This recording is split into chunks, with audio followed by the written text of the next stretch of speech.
better not have no plans tonight. Movie time and it's feeling right. You're looking for a love that lasts. You'll find it at Romancing the Podcast. Ooh, ooh, baby, you had me at hello. Ooh, I love you. I know. Ooh, ooh, baby, you're the wind beneath my wings. Ooh, ah, I'll have what she's having. Practical magic, impractical movie. That's not incorrect. You saved that shit for the podcast, Mikey. We're recording. What else do you need? We don't have laugh lines on this one. You got to let us start the show. He edited the computer stuff in the last one. He can do this, whatever. You're welcome. Thank you for tuning into Romancing the Pod. You had us at hello. I'm Paige Wesley. I'm Mikey Randolph. And I'm Todd Schlosser. And this week, Mikey made us watch Practical Magic. Or should it be called Impractical Movie? Am I right? Do not take my joke. I'm so upset. I'm so upset. Coming in hot this episode. I can't wait. It's fine. Paige, did you like my joke? I did. I loved your really original joke. How'd you even think that up? Oh, man. Honestly, just it hit me, and I thought it would be funny to say. I guess I'm just like... It's going to hit you. For sure.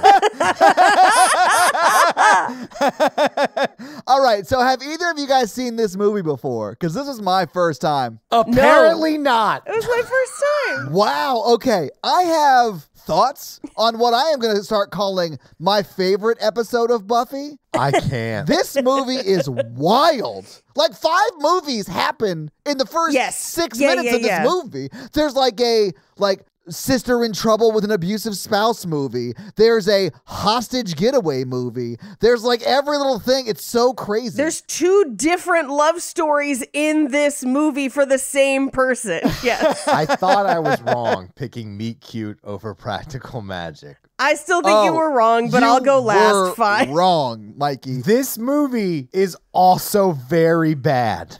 I'll go last. It's fine. I'll go first. I picked it. This movie, if you watch it, makes no fucking sense from the start to the end. It's ridiculous and weird and awful, and they murder a bunch of people, and like, what? So what I hear you saying is it might be a perfect film. It doesn't even be Halloween until the last 2 seconds when they float down for some reason. I know, with umbrellas for some reason. Without brooms. They just Mary Poppins off the roof like Mary Poppins was a witch, when we all know Mary Poppins is the same like demon as the thing in It. Just saying. Oh, I'm more on board with Mary Poppins being a witch, but Mikey, you were saying...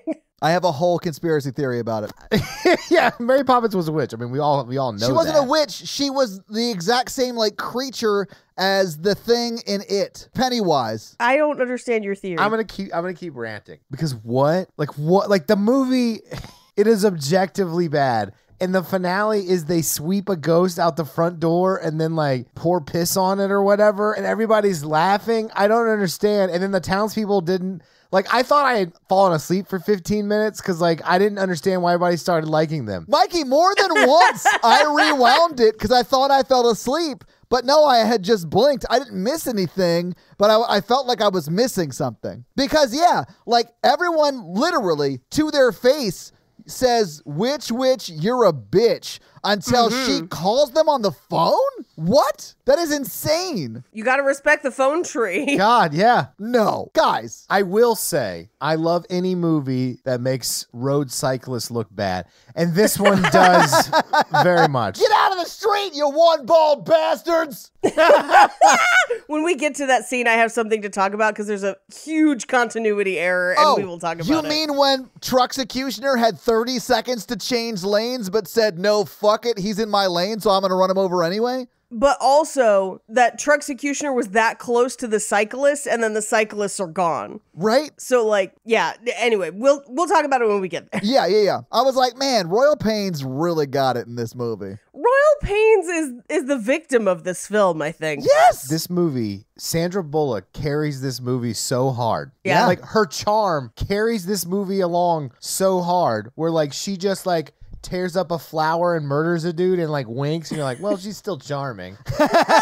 See, Mikey, what you don't realize is the spell is what she's doing to us while we watch the movie. This movie makes no sense. We can unpack it, but like literally every scene makes zero sense. I do think every scene needed like, all right, let's take a second pass at that and then see where we get. Because it does feel like first ideas, we're going with them and we're going to shoot it day of, and then we're going to figure out what happened in the story tomorrow when we improv that on a random set. Like, that's what it felt like to me, but I was here for it. I really liked this movie. Well, if you like this, you'd really like Riverdale. Fuck, do I need to watch Riverdale? Paige, Damn it. You do need to watch Riverdale because Riverdale is like this every episode. Okay, okay. See here, I always thought that maybe I wouldn't like Riverdale because there wasn't enough like sex in it. Am I wrong? There's a ton of sex in it. Okay. So here's why I don't like Riverdale. I'll be very upfront with it. There are no frogs throwing up jewelry, so I'm out. That happens in this movie. But Todd, I know. I have not caught up on Riverdale. That actually may happen in Riverdale. I can't rule it out. I'm back in, baby. Riverdale is like if someone was like, let's make Dawson's Creek plus every teen drama plus Buffy, but let's like snort cocaine on it. Like it moves at such a fast pace and shit is so wild. You're like, okay, I'm kind of into this. Like a whole episode will be a season arc. Like I was addicted to drugs, but now I'm off. I'm like, what a crazy episode that was. Everything's so fast, it feels like they wrote it for Quibi, but they're still like 40-minute episodes. Yeah. That's really funny. I had an affair with my teacher. She moved to a different town. That was Wait, that was one episode? That's 'Cause I remember one hearing episode? about that where there's like a student-teacher affair. I thought that was like a season arc. That was one episode? it's like the arcs are like 3 episodes. It's so crazy. All right, whatever. Let's talk about practical magic, though. So I know usually when a movie is bonkers, the fans can count on me to be a real negative Nancy about it. But I kind of liked this. I will fully admit it's definitely more like a book than a movie in the way that like a book has like more world building time and like contains multiple storylines. But the first act and a half of this movie, I was kind of like, I don't know if I love this or if I just want that kitchen. It could be either one. I'm not 100%. I feel like this movie succeeds primarily on vibes. Yeah. Like, I think that's why people love this movie. I think that's why it has had enduring popularity, because watching this movie feels like putting on a cozy sweater and getting drunk with your aunties while eating pumpkin bread and drinking cider. And I want that. Like, that's all I want to do right now. Honestly, sounds awesome. It's like that as if they roofied you, though. Kind of, because then there's a weird crime drama and murders and an exorcism in the middle of it. Because you're just like, vibes, witchy vibes, live, laugh, brew, let's do it. But then in the middle of it, they're like, we've got to murder this dude. And you're just like, can I keep drinking the cider? Okay. The whole plot is the guy they murder's ghost comes back to torment them. Here's the crazy part, Mikey. That doesn't come in until an hour into the movie. I'm not joking, because I had to split my time watching this movie, right? Because I like started it on lunch and then I had a few meetings, then I had to come back to it. So I watched 40 minutes of this movie at lunch. And that got me as far as they're in the car with the boyfriend. That's as far as it got. And I was like, whoa, this has been a journey in 40 minutes. Like, what is in the next hour? And then the next hour, who could have predicted, wilder than the first? Because they like kill him and then he comes back and then they kill him again and then he's buried and then the investigator comes and I'm like, is this supposed to be the new hotness? Oh, I guess they have chemistry, but they just met. He's a full stranger. They fully don't have chemistry at all in this movie. I'm going to disagree with you as a lady, but fine. Oh, I mean, that's fine. He was not into her at all, it seemed, and that's crazy. The officer? Yeah. At first, I was like, no. And then when she's like confessing, I was like, yes. That's the only time they kiss, really, in this movie. And it's like, yeah. I don't know. Well, you never even know how they resolve the legal issues. He lies is what yeah, happens. no, I was going to say he covers for her. We get that letter and He it says like covers for he her. died in a fire or whatever. And I was like, what are you, a Right. serial killer? That's a serial killer move, sir. I'm on to you. Yeah, but then on top of that, there's a fucking exorcism, and the town is like, the phone tree, I brought a dirt devil instead of a broom. Like, that is happening. Like, this movie is 4 movies, and I'm here for one of them. I would love 4 of them, honestly. No. I feel like I'm here for, and like a real heavy editing hand would edit this down to a Disney Channel special episode of 30 minutes, Yeah. which is basically Halloween Town with Sandra Bullock and her 2 aunts. And I'm here for that. So maybe I should just go watch Halloween Town or something later. Definitely eat pumpkin bread later, I think. Sandra Bullock is got to be objectively the hottest person who's ever lived. She's like the Cleopatra of movies. Objectively the hottest person who's ever lived. I love it. I mean, Ever the lived amount ever. of I know. films that are terrible that her charm and good looks has carried all the way through This is one of them. outnumber countries on the planet. I mean, it is a lot. All I know is that I couldn't stop thinking of that AMC commercial the entire movie. Where, like, anytime Nicole Kidman would say something, I'd be like, potions feel good in a place like this. She's kind of a shitty sister. yeah. Well, so I'm of 2 minds with it. Because on the one hand, she is a victim of domestic abuse, 100%. Yeah. And there's a lot of accusations leveled at her because of that, which I don't love. I don't love people being like, this is because you choose shitty men. No, that person's an abuser, and maybe we need to talk about how you found him attractive or things to watch out for in the future. There's a lot of therapy to unpack. Yeah, but that stuff. wasn't Yeah. your fault. Like, it's not your fault you got abused. That's madness. And they really kind of treat it like it's her fault. And I didn't love that. That's sort of a 90s thing, I think. But at the same time, it does seem like Nicole Kidman, outside of that relationship, like independent of that relationship, has a pattern of taking advantage of her loved ones and not being considerate of their lives and the impact she has on their lives, is what I would say. I think she is just more of the free spirit, just wants to have fun, kind of Cyndi Lauper lady, right? Yeah, super younger sibling energy. Well, I don't know who's older or younger. I assumed they were twins. I have no idea. That's gotta be Googleable. I don't know. Anyway, I would say for me, both things can be true. One, that she is a victim, that is horrible things have been done to her, and Yeah. she needs grace and kindness and help for that. But on the other hand, she also, I think, needs to maybe learn a little bit of both communication and empathy with some of the people around her. And throughout her life, not just during this time. Yeah. Because it seems to kind of display some of that with her as a child as well. So, yeah. She is 13 months older than her sister, Jillian. Yeah, so Jillian is the younger sister. So it is their sort of like their real life ages, but a little bit closer together. I had to go to the Practical Magic Wiki, its own wiki, I'm sure. where it also lists their special powers. Oh. So do you want to read them? Oh, the special powers? Yes, Mikey, we are waiting, bated breath. They have the same powers. It's spell casting and potion making, but Sandra Bullock has one more, pyro telekinesis, because she lights fires with her What? winks. She can throw fire? She lights a candle by winking at it. That's all that has. She blows on it. She's like, Well, whatever. Me and my feline familiar McCready will just be over here enjoying our fall vibes movie. I do like the meaning of this film, which is if you fall in love with a woman, she will kill you.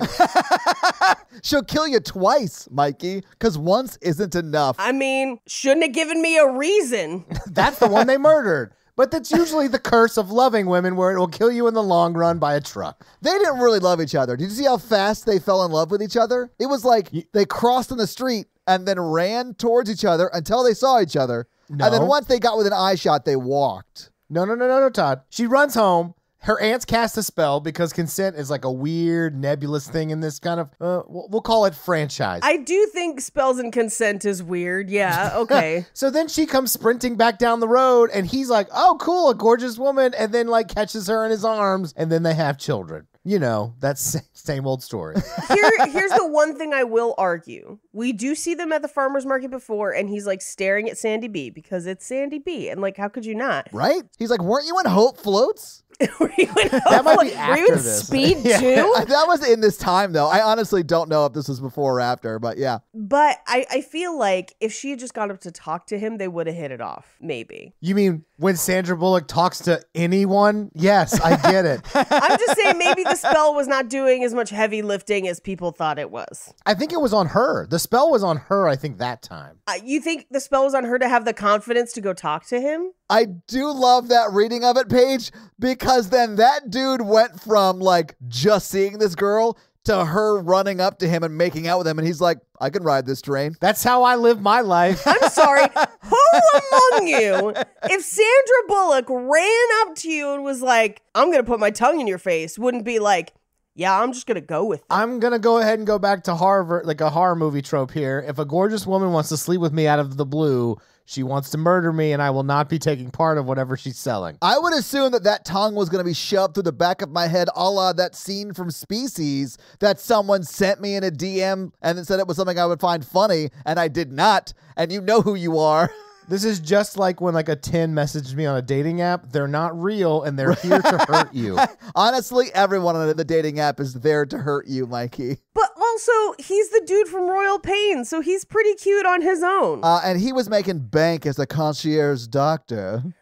I've seen 3 episodes of Royal Pains. Is that all it is? Okay. Then you've seen them all. It felt like Matlock, but with a medical bag. And I was like, this is not for me.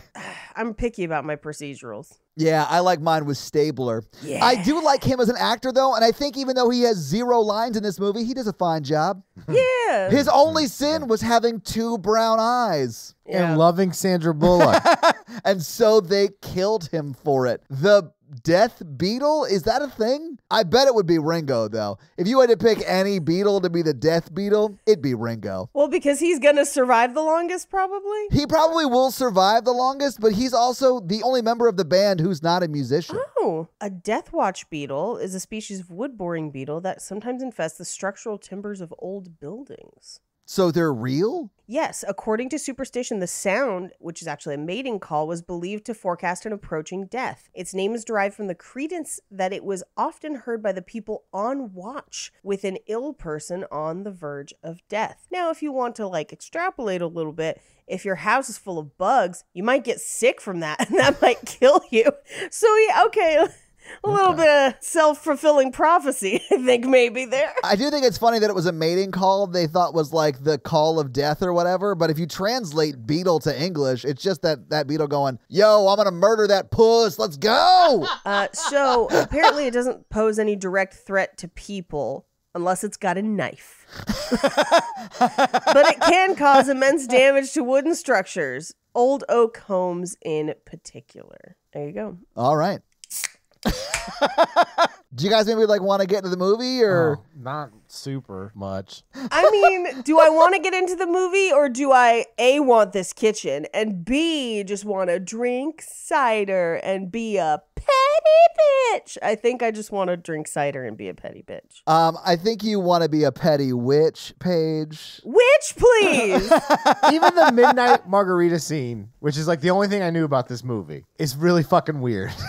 Did you know that they actually got drunk while filming that? Burned fun fact. Yeah, that Yeah. makes the most sense. I thought they were drunk the whole film. I mean, Because then at the end, they're like, we're running away, children. Here, take the noose rope and tie it around your neck. Your mom brought a ghost home. They got to handle it. Peace. honestly, Diane Wiest, Stockard Channing, please be my witch aunties, and let's just drink cider and shout at each other across the kitchen. I love Stockard Channing so much. She's the best. Same. But the ants were like, we're not going to help you with this problem. And then they came back, and you know what they did? Help them with the problem. I mean, yeah, of course they did. But they had spooky margs, so they had to peace out for 4 days or whatever. I don't know. Yeah, look, when you go on a spooky marg bender, you can't just bounce right back with some Right? cactus pancakes. which are also a thing in this film for some reason. Yeah. He flips them unnecessarily high. Yeah, he does. Yeah, because he's an achiever, Mikey. You should try it. Is he an achiever? He's not even a real police officer. He's like, what, an investigator for the state's attorney's office? It looked like the badge Herschel Walker took out of that debate. Like, it looked like a fucking Party City badge. He was a policeman once till the incident, and now he's found a second job. My favorite thing about the Spooky Margs scene is that they literally put everything in a blender and then like do their hands to make it like seem like it's like that's why it started. But no, it's plugged in. Like it's using electricity. That's not magic. That's just electricity. Okay, but I do love the vibes of mixing drinks as if you're casting spells. Oh, yes. I'm here for that. Yeah, Paige, 85% of the time I walk into any place that has like a automatic door, I move it like I have the force. Like, I know what you're talking about. Like, yes, I would 100% do that. But this movie makes it seem like they use a blender correctly, but it's magic. And that was silly to me. Well, it's extra silly because they don't put the lid on it. And I'm like, that shit's going to go everywhere. Honestly, that's the biggest trick they pull. Yeah. Well, that's like her stirring everything. Yeah. Where it's just constantly stirring. Yeah. Which, honestly, give me that power. I don't need any other powers. I just need the stir power. Oh, man, you are the worst Avenger. It's me, Little Spoon. I'm also not dishwasher safe. What's your deal? You got a shield? You got a metal arm? I stir shit. If you guys have any soups or coffees you want stirred while you're fighting, come see me. Check in. I'll give you the ticket. It's a whole thing. It's my secret. I'm always stirring. You stay at the base. Like, you just have to stay here. We got you a manual washing machine so you can turn it with your power. Everyone laughs until we got to fight somebody over the ocean and I got a big stick. Oh, wow. Paige got him in a whirlpool. Paige. Oh, I mean the stir. Or the spoon, Yeah. the little spoon or whatever. Little Spoon. It's me, the Little Spoon. How about this, Paige? You're still called the little spoon, but your real Great. like superpower is just stirring up shit. Oh, I can. Drama. Yeah, you just like cause drama. You just like go on first dates and you're like, Hey, Scarlet Witch, I heard the Falcon's getting paid more than you. I was just like, hey, Scarlet Witch, I heard Vision was cheating with some computer. Just like, and then you just like fade away and watch the drama. yeah. Hey, Olivia Wilde, you should definitely bang Harry Styles and let the chick from Midsummer direct your movie and then pretend like you did. Hey, Hawkeye, Nick Fury says you're the weak link. Also, your album is bad. Stir, stir, stir, stir, stir. Now maybe we should talk about this movie scene by scene. Great. Paige, that was part of the stir up the drama shit. Just like, I heard he hasn't talked to his mom in months. you just like go up on first dates and you're like, he gave me the clap, and then walk away.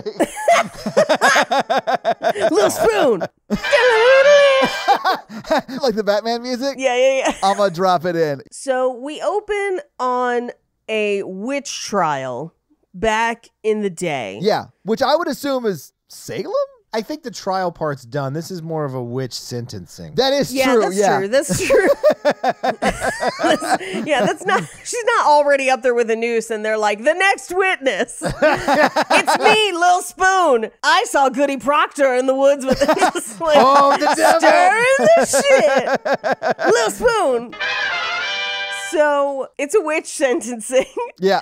And we've got a voiceover that's basically like, this is Maria Owens. She was like the first of the Owenses in this town. When it's plural, it's OI. The OI. So they basically are like, she was a witch, but also she was sleeping with everybody's husband. Ugh. Well, I mean, she wasn't. I don't know. So this is where I was like, witches don't exist. They're just like educated women back in the day, and like the Catholic Church couldn't have it, so they murdered them. Groovy ladies. Yeah, and also, who cares? Let them do what they gotta do. What? Wait, the husbands or hanging this lady? Oh, Yeah. Who no. are we letting do what they gotta do?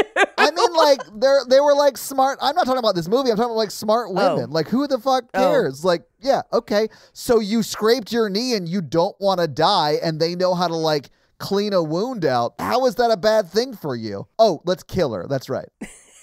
Maybe I did want to die. Yeah, if she can heal my knee, we're going to see if she drowns in the lake. And I don't know. The whole Dark Ages is such a stupid, stupid time. Well, I mean, this is not the Dark Ages. This is definitely puritanical. No. I know. New Yeah, but like, England. you're right. Yeah. But when in the 1300s, when the Malleus Maleficarum was written, Yeah, no, I agree. That's It's what I fine. was thinking. Yeah. Yeah. It's just that dude couldn't get laid, and he was mad and wrote a he book. was a fucking incel, and he got like millions of women murdered because they were smart. Yeah, and he had access to a printing press. Anyway, Damn so you, Gutenberg! damn it! I heard that writing things is more popular. Little Spoon. What's Mahoney have to do with this? Mahoney. Steve? Gutenberg? Oh, okay. That's a long way to go. Wow. I got her to say it. That was so wild out there. You had to walk us to the joke after the Jeez. punchline. Uh-huh. But she walked there. Yeah, you took me to the water, and I did drink, Mikey. It was so far away, I had to take PTO on a weekend. Anyway, so they're going to hang her. But she steps off and the rope breaks because she's like, ha-ha, spells, definitely not mildew and wear and tear. And then everyone's like, oh no, she can ruin ropes. And they like run away. They just like scatter, and they like all run in Yeah. different directions. Like, why? Because she's I mean, her hands are still bound behind her. She likes to bind and be bound. Oh my God. Listen, I am super into it. I'm just saying, like, they probably didn't have to run away. They could have just, Backed away slowly. yeah. Like, you never take your eyes off a witch, Paige. Well, that's why you got to burn them. Like, if you're going to do it. Anyway, I kind of wished, because they talked about how they're like, she was a heartbreaker. I would have loved to have had like Pat Benatar's like as she like Heartbreaker! dream maker, and she's just like stepping down with the noose, and they're like, ah! She's like, dream taker, won't you mess around with me? And She's I like was taking a yes. step every like measure. She's like stepping on Yeah. nothing, like just like walking off of the thing with like invisible steps. Hell yeah. Yeah, heartbreaker. Yeah. And then just modern day. Yeah. Hell yeah. I'd have loved it. Anywho, it's modern day, and at this point, I saw that Stockard Channing's name was in the credits, and I was like, Stockard Channing's in this! And I got really exciting. I knew it was Stockard Channing already because I've been doing a second screening watch through of The West Wing, and she's in that around this time. So like I really recognized her voice. So like when she started talking, 'cause she's the voiceover, I was like, hell yeah. President Bartlett's wife is in this movie. And I was like super excited about it. Anyway, their ancestor gets banished to an island while she's pregnant, and no one comes to help her, including her lover, probably because he's like married Yeah. to one of the ladies that was like, I wanted to hang that lady, and then she just walked away. Like, Not for nothing, but if she was sleeping with everyone's husband, she might whose not know. baby is it? Exactly. We might never know, Paige. Well, that's the real trial. No, you say trial, but it really is just an episode of Medieval Maury, which is my favorite. Oh my God, right, that is a sketch. Holy shit, Medieval Maury, thou art not the father. So, which Owen says that Stephen is the father. Let's see what the Oracle says. The seed is not strong with Owen. You know, they always like play music for them to dance and cheer. I would love for it to just be like, hey, naughty, naughty, and a hey, naughty, naughty. like from Holy Grail. Yes. Yeah, absolutely. Guys, I have a killer idea for a Netflix show. I think we should do it. I'm calling Netflix right now. She doth say that she hath lain with a serpent. What say you, audience?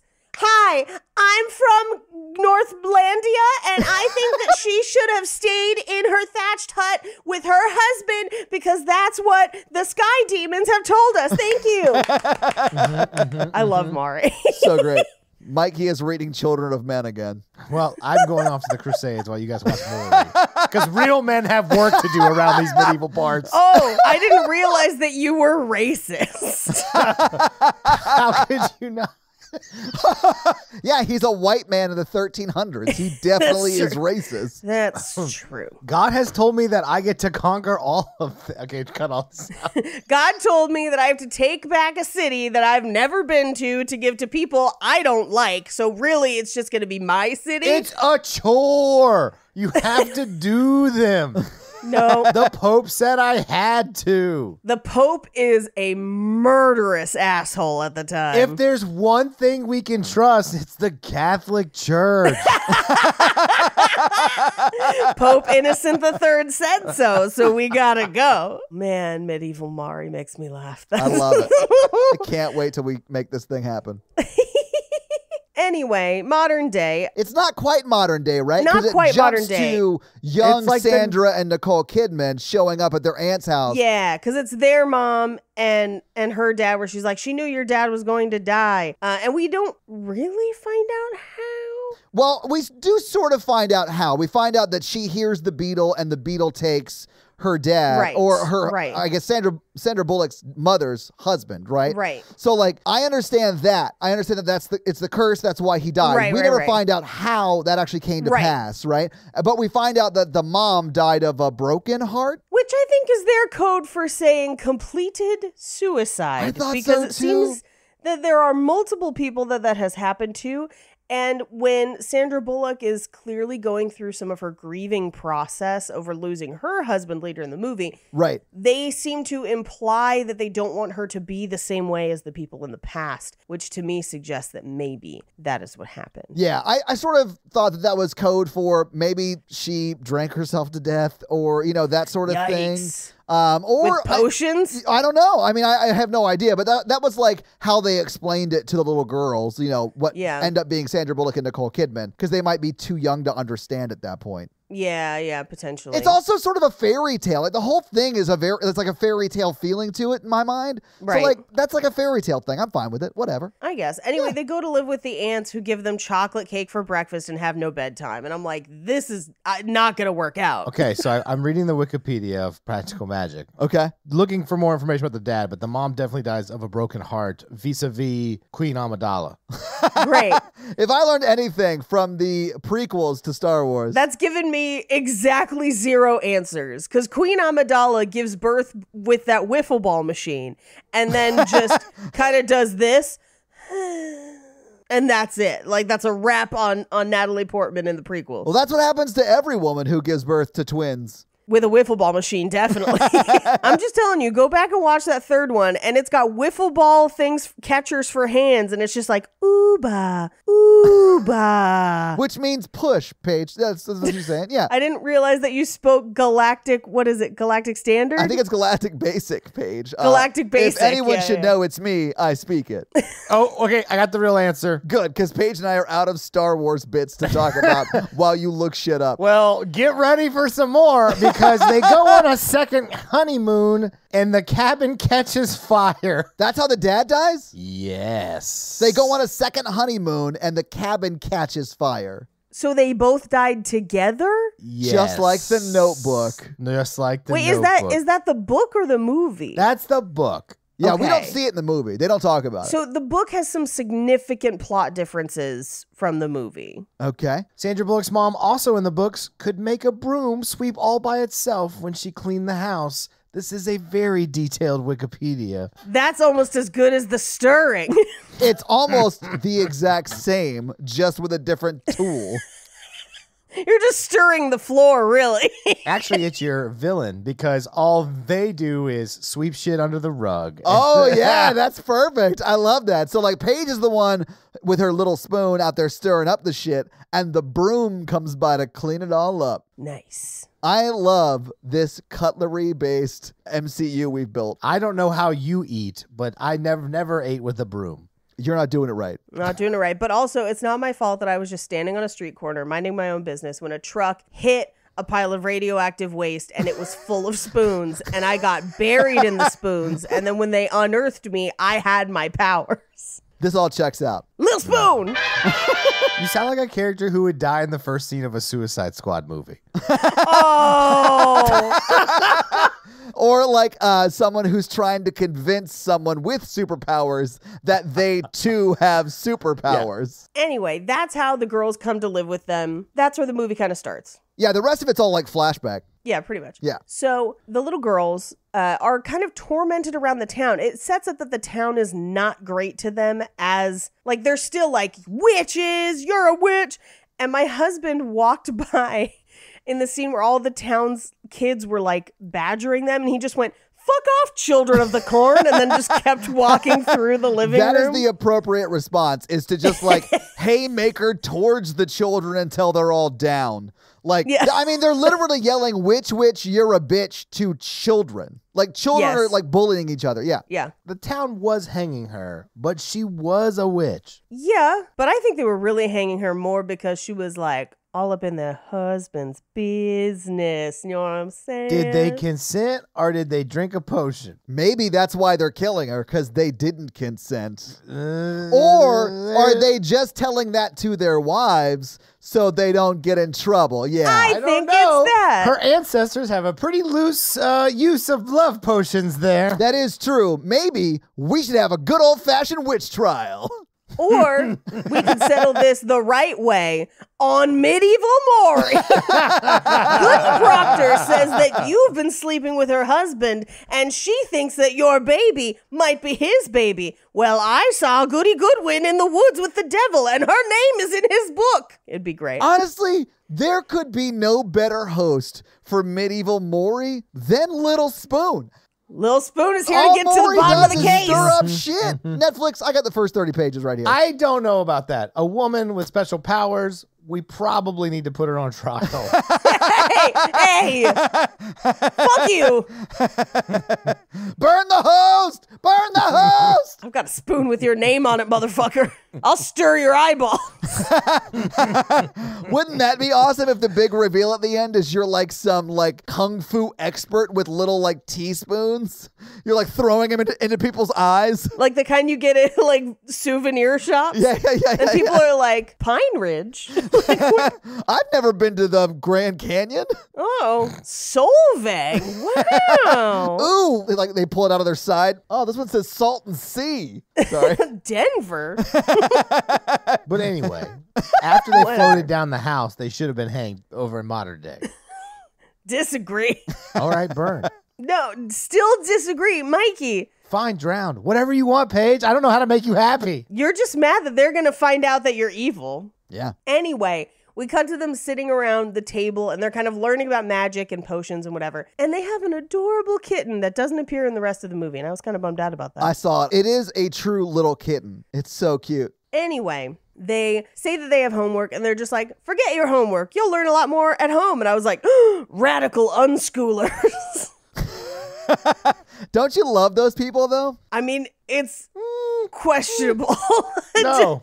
Depends No, I on the know. scenario, but usually I disagree. Those people are in a couple of camps, and those camps are compounds because these are cults and not good. Well, yeah, like, what was it? Anarchist. I was going to ask if you guys ever watched Anarchist, because one of them is like a radical unschooler. We all watched it together, Todd, remember? I told you guys about it. I told you guys about it on an episode. Yeah, and then we all caught up, and then we all talked about it That's together. right. That's right. Sorry. Yeah, you're right. Man, it is a cult. I mean, it was a con, really, but that's all cults are, really.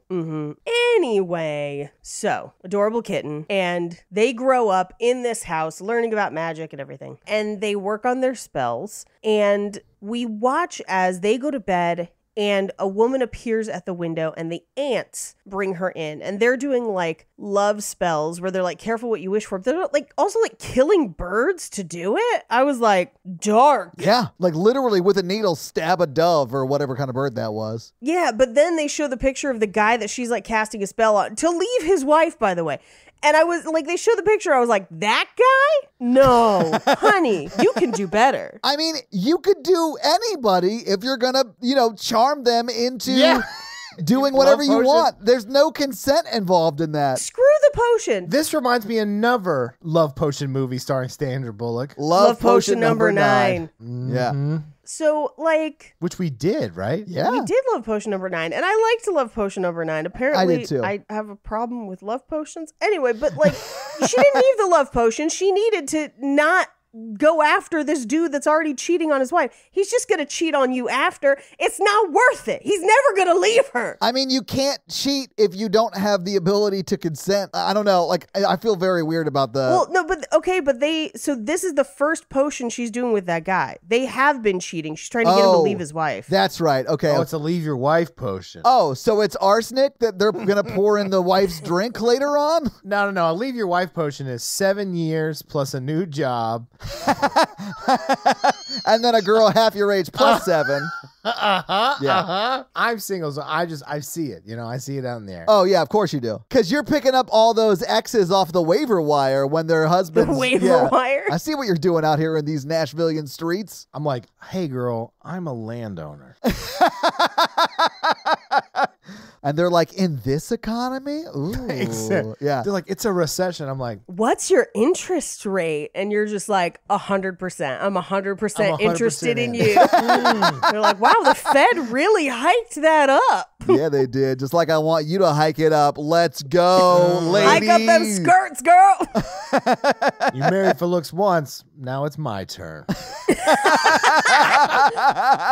married for looks once. Try marrying for desperation. Here, drink this potion. It's called vitamin water. It's only okay when we do it. It's not okay when anyone does it. It's not okay. It's in general, it's not okay. Don't roofie people. Don't potion people. Right. Although this is like a magical realism fantasy fairy tale movie. Like in the real world, this would be a problem. Well, here's the thing. I think it's only a problem if you think the potions actually work. I mean, the movie shows us that they do have ghosts. Not necessarily. People show up, but it doesn't mean it worked. That's a wild take. That is when the movie shows magic is real top to bottom. That's true. The magic is real through the rest of the movie. You're like, but maybe they're just really shit at mixing things. They could use Little Spoon. These are adult decisions that adults make. That's why it's called adultery. I still think she could just do better. Fuck the potion. Fuck this weird dude in a hat who already married and doesn't know how awesome it is that someone is willing to be married to him and is not treating her right. She should just go out and find somebody else. Leave. See how he likes it then. Also, the wife should leave. And the leave your wife potion should be them calling the wife and being like, did you know he's cheating with the secretary at the school? That sounds like a job for Little Spoon. Yes. It's me, Lil Spoon. I'd like to send a bouquet of roses to someone of your choosing. Who should it be? The secretary at my son's school. Well, your wife is on the line, and she's gonna... We got him, Little Spoon. We got him. Another case solved by Lil Spoon. Wait, hear me out. She's allergic to roses, and I want her to stop flirting with me, so I'm sending her roses. Oh, that's all right. He can talk his way out of anything. He's the charmer. Yeah. No! Little Spoon's natural enemy. My kryptonite.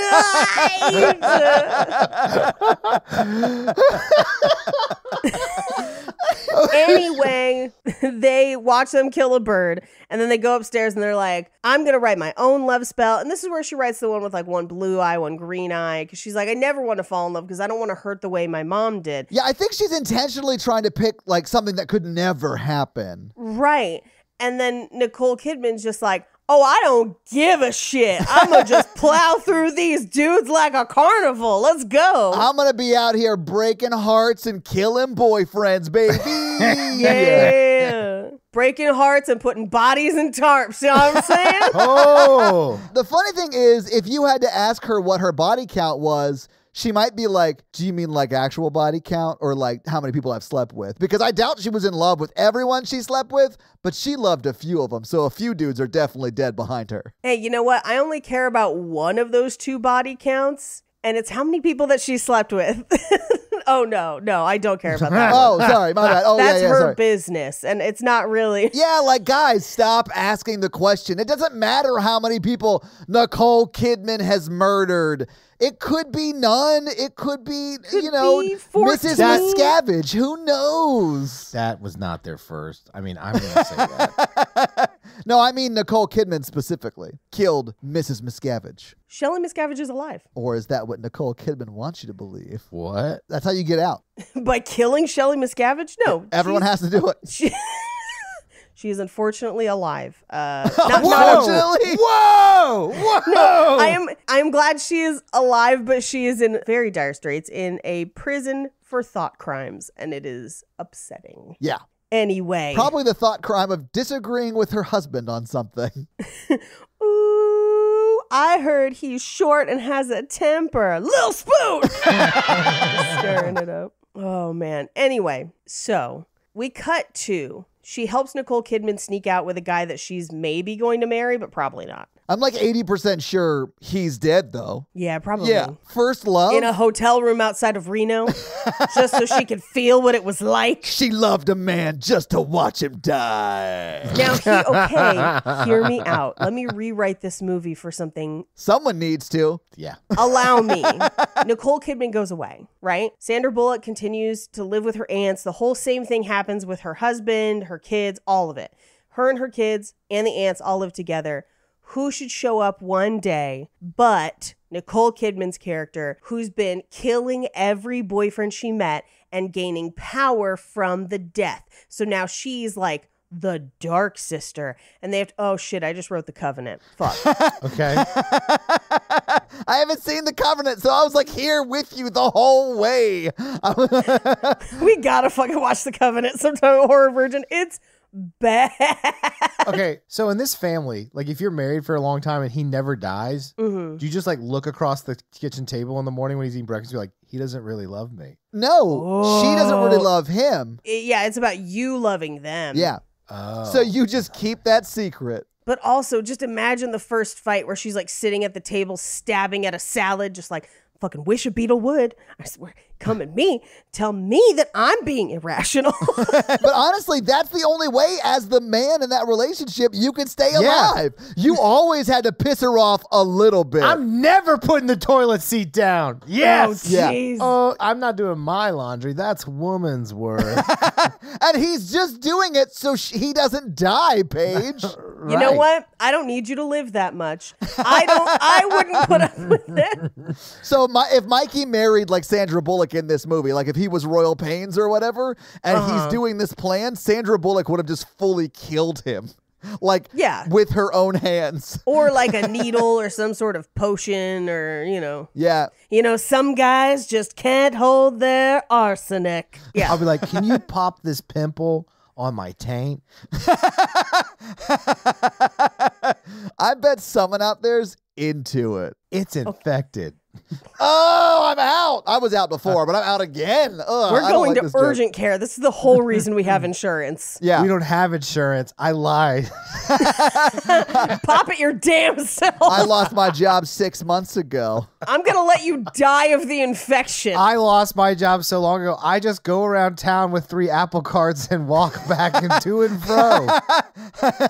God, I hope I get hit by that trucker I paid off. The biking club won't let me in. We got to get to that, but we are like still scenes away from it. We've been recording over an hour and we're 3 minutes into the movie. Anyway, we cut to, they go to a farmer's market. This is the first time they see that guy. And he and Sandra Bullock kind of have a moment. They kind of like make eyes at each other.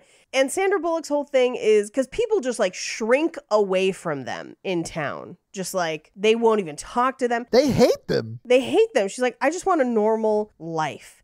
And her aunts are like, oh, none of these people are normal. He's having an affair with their babysitter, and she's doing this, and Lil Spoon told us all about it, and this person and this person. And one of them is, she can eat a pound cake in under a minute, and I was just like, enroll her in contests. There's no way she can't unhinge her jaw. Like, there's no way else to get a pound cake down. Yeah. And I want to see it. She's going to Deborah Logan that shit in the middle of the kitchen. And you guys, you just got to dip chunks of the pound cake in water and you can get it in there. What are you going to Kobayashi it? What? You have to Kobayashi. No, I'm here for the unhinged jaw moment of just like a brick of pound cake, just like, It's not delivery. It's Edmonton's loaf cake. I should make pound cake. Yes, you should, and you should mail it to us. You can't really mail, like when you make shit from like scratch, you can't really mail it because it doesn't have preservatives in it. This sounds like the shipper's problem.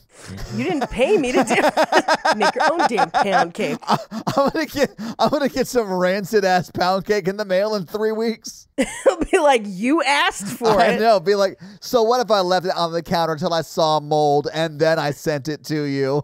And there's just a spoon taped to the top. Little spoon! You look up in the sky, there's a spotlight with a spoon.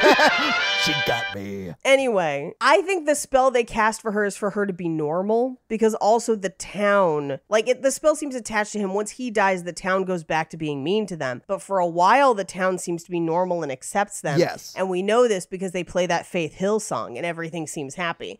Is that This Kiss? Yes. I think that's Shania Twain, isn't it? It's Faith Hill. Is it? Google it. No, you absolutely are right. You are right. Yeah. Little spoon. It's a tiny spoon in the drawer next to the tiny salad forks. Anyway, so she's working in the garden. They cast the spell. She goes running back to the farmer's market and he meets her in the street and they just go full makeout, just like, ah, la, la, la. Okay, I have to talk to you about this though, because she runs from the house until she is in sight of him, and then she stops running and just walks. And I was like, this is the most anticlimactic falling in love I've ever seen in my life. She starts to have second thoughts and she's like, oh, I don't know if I want to do this. I was gonna come at this tongue first, but maybe that's a bad idea. Maybe I'm coming a little too hot. Yeah. What if he's got gum? Anyway, she and Royal Pains get tongue deep in each other. Yeah, they do. Anyway, we hear via voiceover, because she's writing to Nicole Kidman's character, that she's like, it's our 3rd anniversary and we have 2 little girls already. So they worked fast. Yeah. They got married immediately, got pregnant shortly after that. These some Irish twins right here. Yeah. That's what this is. Witches don't believe in birth control. That's actually the I opposite know. of I was being about true. to say, I'm pretty sure a lot of witches got burned because they were telling other women about birth control. That's definitely what happened on Yeah. Outlander, which is why we'll accept it as history. Yeah, but this family, they have a lot of children for their loves dying. You know what I'm saying? Everybody gets pregnant. Oh, you mean the praying mantis family in this movie? Ah, yes. I think the curse ensures that the line continues, because they also always have a redhead and a brunette. They do, yeah. So what you're saying is, Mikey, you're safe if you marry Sandra Bullock as long as you only put 1 child in her. I can't promise that. I 100% can see Mikey Sandra Bullock wants to have sex. God, I'll roll those dice again, I guess. Let me ask you guys realistically. Would you push her down the steps? Would you push her down the steps? No, I was going to, that's horrifying. I was going to say, if you could pick a celebrity, it could be Sandy B, it could be anybody else. You could have sex with them, but every time you did, there was a risk that maybe you would die at a later date and you wouldn't know when it was. Would you do it? Well, considering that I'm definitely going to die at a later date that I don't know, so probably, yeah. Yeah, probably. Yeah. Yeah, same. What if it was right after? No, absolutely not. No, there's no one that is hot enough for my life. But you don't know. It might not happen. It's Oh, like I thought you said 50-50. what if it happens right after? If that's the case, I'm out. What are the percentages? It's 50-50. 50% chance Nah. that either everything's fine and life goes on as normal, or you die right after. I'm going to tell you from experience. You have experience with this very specific question? Yeah. I slept with Scarlett Johansson once, and then there was a knife under the pillow, so I know what I'm talking about. Every time you sleep with an incredibly attractive person, there's a 50-50 chance you have ruined your life. I think it's a much higher percentage than that, Mikey. I don't know. I've slept with a lot of hot people, and my life's pretty cool. Not that many hot people. Enough hot people. It must be nice being a woman. Yeah. I sleep with a hot person every night, and my life is fine. Anyway, they have babies, They and do. he dies in the craziest thing ever, because there's a Tour de France through the middle of their town while she's pulling up the entire floor of their house I love that so much because she is digging up the hardwood floors with a screwdriver. to try and find the beetle. Yeah, and there's no subfloor, so it's just hardwood Yeah, she's floor just above in a pile of wood. Yeah, and I'm like, it's is she crazy. part beaver? This is wild. We hope so, Paige. You like teeth? Is that, well, Mikey, I guess, don't think- but Beaver? dude, beavers have tons of teeth. They chew through logs. Do you not know animals? What other things are referred to as a beaver, Paige? Oh, yeah. Oh, sure. Okay, fine. And you said part beaver. And I was like, God willing, she has that part. Okay. a lot of us are part beaver, Yeah. okay? But like, I meant her like in her wood distribution abilities. Tell me more. She is deep in the wood, though. You're right. Trying to find the beetle, but the beetle's not there. The beetle's driving a truck incredibly fast. Oh my God. If they had cut to the driver of the truck and it was just the beetle behind the wheel, I would have lost my mind. I love that Faith Hill song, Beetle Behind the Wheel. That's a great tune, yeah. I don't listen to country, so. Beetle, take the wheel. Anyways. Why would you let Jesus take the wheel when Beetle can handle it?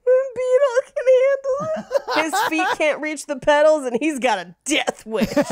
Anyway, so her husband's going across the street. The Tour de France, or whatever, a bunch of bikers in similar shirts. So I made the mistake of pausing it as the Tour de France is going on either side of him because I wanted to go get something to drink, so I paused it. And the face that Royal Pains is making is not a scared face. It's No, like it's an a orgasm relief. face. Yes, it is. I thought it was like it's like a relief-gasm. Because I guess they're not hitting him. They like, but it's weird. It's a weird face. Like I didn't love it. And then of course it cut immediately to them just running him over with a truck. It was wild. With no space between the bikers. So like for as fast as that truck is coming, that truck would have hit him and a bunch of bikers. Yes. It was a terrorist attack. From the Beetle. That was a Proud Boy who was trying to drive his truck through the Salem de France or whatever. I mean, maybe you're right. Maybe it is a Proud Boy, because if it was a Beetle, it would have been a Volkswagen Bug. It was actually a doctor. And let me tell you why. They are tired of the apples keeping the doctor away, so he had to take them out. And he is like an apple delivery man. That joke was so well thought out. It was amazing. Paige is losing her shit right now. I think he's a fucking farmer because that's his produce, and that's why they open like an herb thing, because they have like gardens and whatever. I mean, that makes sense too, but like the doctor's got to make money. The doctor's got to make money, Paige. Follow the money. Keep the doctor away. I love that take. And honestly, I want a 90-minute movie about the doctor. The apple cart was an inside job.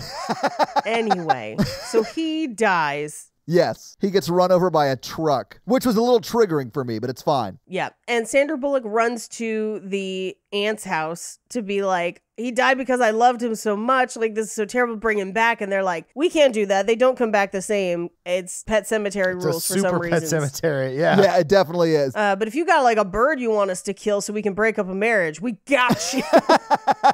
We have no qualms about murdering animals to break up marriages. Yeah. The basement of this house, entirely peopled with zombie doves. We've all murdered an animal or two to break up a marriage, okay? Have you? You guys haven't? He murdered some beaver, and that almost broke up a marriage. Yeah! I saw a baby beaver on Instagram the other day where he's in like a conservation society, and they gave him toys to play with, and he was so cute. He's like almost round. Oh, shit. Did she spill her water? Did she spill her water? I saved it Paige. before the computer got wet. It just got on the outside of the Oh case. my God, Paige. Hang on. Yeah. Oh my God, that is so fucking funny. Oh, how the turntables. So we cut to what Nicole Kidman's been up to. Yeah. And she's at like a weird pool party that is a full-on sausage party where it's just like a bunch of dudes. And she's not wearing a bathing suit. No. She's very pretty. Yeah. But it's a whole bunch of like, and it's like a variety pack of dudes where it's just like different heights, different strange haircuts, different creepy vibes. Like it's a lot.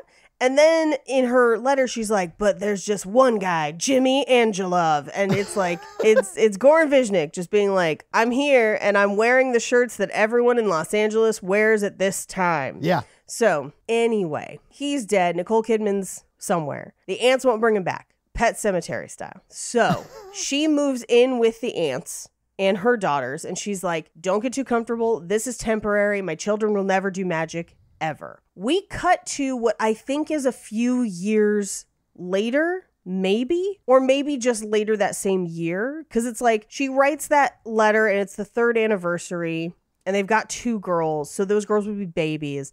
But then we see them and they're like children. So they were married for a while before the curse happened. But then the next time we see them, they're full on like baby Evan Rachel Wood and another one. So like they've kind of grown a little bit. Anyway. Yeah. So they're living with the aunts. They come to wake her up. They're like, it's time for school. And she's like not getting out of bed. She's in her grief process. Yeah, she's super sad. Like, I get it. Yeah. She knew it was coming. I think she didn't want it to come. They never do, Paige. I also think she sort of thought that by being normal or trying to live a normal life, she might get outside of the curse and be fine and her family would go on without the curse or whatever. But you can't choose your curse, guys. You can't just choose to ignore it. Right. So, the kids go to school or whatever. She kind of gets up. She looks at her scar on her hand from where she and Nicole Kidman made like a blood oath that they would grow old and die together. On the same day, just like the Notebook. Just like the Notebook. So we cut to Nicole Kidman laying in kind of like, that room is kind of witchy. I thought they were going to reveal that like Jimmy was like a warlock or something. If this was an episode of Charmed, that's what would happen. But like, it just turns out he's a serial killer. But so she gets up to go to the bathroom and he like won't leave her alone. Yeah. But she goes in there and we see that she doses him with something. Yeah. And then we see her, it appears like she's driving home to the score of Joni Mitchell, which I was like, of course this witch movie's got Joni Mitchell in it. I will say the soundtrack is very appropriate for this movie. Super. It got me into all the fall vibes. Yeah. And like, so she's driving and it's a terrible backdrop, but I think they tried to use this to show that she was driving a long, long way. No, that this is psychic driving. She didn't actually go. What? She astral projected across the country so her sister could see her? Yeah, that's why she's gone the next morning. I mean, that makes sense, but it also makes zero sense. I mean, there are indicators in the film because, they do the hand thing, right? Yeah. And the version of her driving to come see her is different from any other part of the movie visually. It's very fairy tale. Yeah, no one else sees her while she's there. She doesn't say hi to anyone else. True. She's only there with Sandra Bullock. Yeah. During that time where they kind of talk to each other, and the next morning, she is gone. She's back on the other side of the country. Yeah, and she doesn't reference it as if she had been and come back. So, like, I think it's astral projection. Yeah, absolutely. Personally. Yeah, I'd buy that because that's totally a real thing in this universe. Yeah. And they talk to each other about how she's got like a mini botanical shop, which like love. Yeah. Here for it. Yeah. And that she makes this mint oatmeal shaving cream that he couldn't stop eating, which was very funny to me as well. But oatmeal shaving cream is actually really nice. And Lush delicious, guys. It's so tasty. You can eat it usually because it's natural. So she tells her that Jimmy is Bulgarian and that he's into this whole Dracula cowboy thing. And he always references... I'm a Dracula cowboy. So he's always referencing their relationship as if it's been for centuries. And she's like bats. And I was like, I don't think bats mate for centuries. And she says, we stay up all night and worship each other's bodies like bats. I was like, I don't think bats do that, do they? Bats stay up all night finding food via echolocation, okay? They're trying to Bats got shit to do. Anyway, so she also tells her that she's been dosing him with belladonna and drugging it so that she can get sleep, which to me suggests that either Jimmy is on some hard uppers. He's on coke for sure. Yeah, they don't show it, but that I was like, either he's on coke or he's a warlock. I was about to say, or he's actually a vampire or something. Actual vampire. I thought that could have been part of it too. I was like, are we going to get vampires in this shit? All right. Let's go back to her poisoning him. Oh, yeah, definitely. Again, I am here for the Covenant version of this movie where she's been killing all of her subsequent boyfriends to gain power. Here for it. Yeah. Anyway, so she even in this moment, Sandra Bullock is like, I'm sorry, you're drugging him? Like, that's not cool. And she's just like, yeah, okay, bye. And she's gone the next morning. Sandra Bullock gets up, goes to the store. I dig their store. I love it. It's very clean, very Martha Stewart. I love it so much. It honestly is a nice little storefront. It is. And her kids are like pressing their faces against the window, being kids. Yeah. And then they start getting taunted by the other people in town, which is just like, those kids are assholes. Like, Jake was right. Fuck them, children of the corn ass fuckers. Yeah. Like, yeah. They're being terrible, which, I mean, I don't know. I like any movie that has kids cussing cussing in it. That's why I love the movie Role Models. Yeah, oh, that shit's so good. I was here for this scene. It makes me laugh every time I see a kid say like bitch or something. It's very funny. Very funny. And one of the girls points at one of the kids and says, I hope you get chicken pox. And Sandra Bullock realizes, she knows that they have power and that's going to happen. She's like, she was just kidding. Like, what are you doing? And she's just like, well, you have power and you don't even use it. I bet you can't even use it. we're just going to leave. So they walk off to school. Yeah. And we cut back to the aunt's house where the aunts are kind of like, filling them with chocolate. And they ask, they're like, was mama good at spells and why doesn't she do it now? And they basically said like, her life is kind of difficult. She wanted to be normal and she loved your dad and that normal life. That's why. And then they lie to her and say that they are making toast, that's like the whole reason they were in the kitchen. And the toast pops out of the toaster. Fun fact, I own that toaster. Of course you have a witchy toaster. Mine is in blue. However, fun fact about those toasters, they don't pop. Is that because they also don't stop? They don't. It's so that you can, they have, okay. Explain it to a guy who doesn't have a toaster or make a ton of toast. Who doesn't participate in the ritual of toast coitus, you might say. Yes. Mm-hmm. I do toast bitus. Once they leave, that's when you toast up. Yeah, champagne. Another successful courtship, Mikey. Thank you, other Mikey. As you drink your champagne. Champagne. So in America, you have multiple toast options. You could have a toaster oven, or you could have a toaster where you with the slots, you put bread in, you push it down, it pops up, right? Yeah, I think people are familiar with what toast is, Paige. You have those same options in the UK, but there's a company in the UK called Dualit, that's what that toaster is, that actually makes toasters specifically that don't pop. And the reason they don't pop is because you can actually control which heating elements light up on the toaster. So you could toast only one side, like if you're doing a bagel and you only want one side toasted, or you can lever lift and see how toasted something is, and you have the ability to toast full sandwiches in the toaster to make a grilled cheese all at once. That sounds amazing. It's pretty fucking rad. We don't use it as much as we should, but yeah. Well, since you're sending me the pound cake, you may as well send me that toaster too. I'll take it. Yeah, not gonna. We're gonna keep it. Any hoodle. Yeah. So she sends the kids upstairs to check the windows because there's a storm coming. And she's like, don't teach them magic. Don't fill their head with nonsense. And they're like, well, we never talk about nonsense.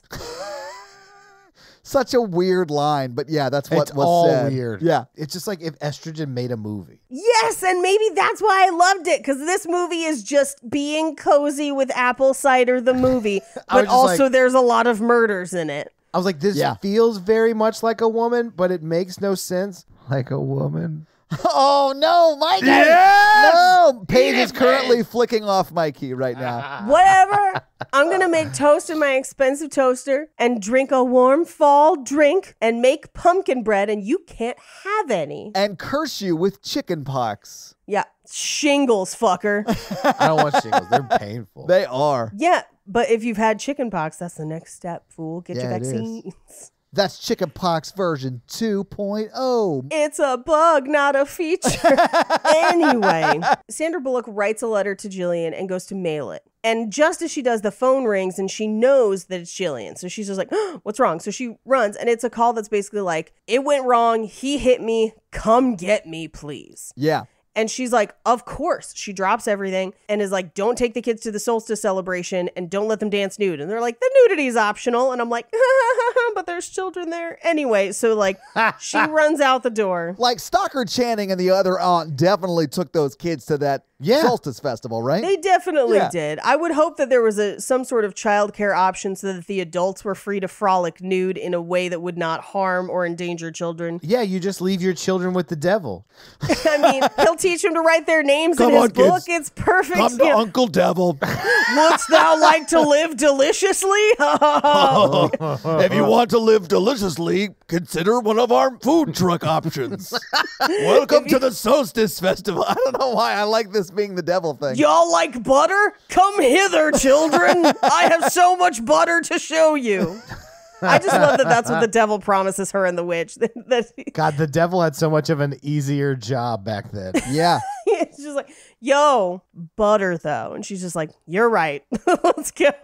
Anyway, so she goes to a motel where Jillian is hiding out. Well, hiding out with her boyfriend. Yes. Like, he's there too. Or we think he is. We think he's in the bathroom because the light's on in there. Right. But we don't see him anywhere.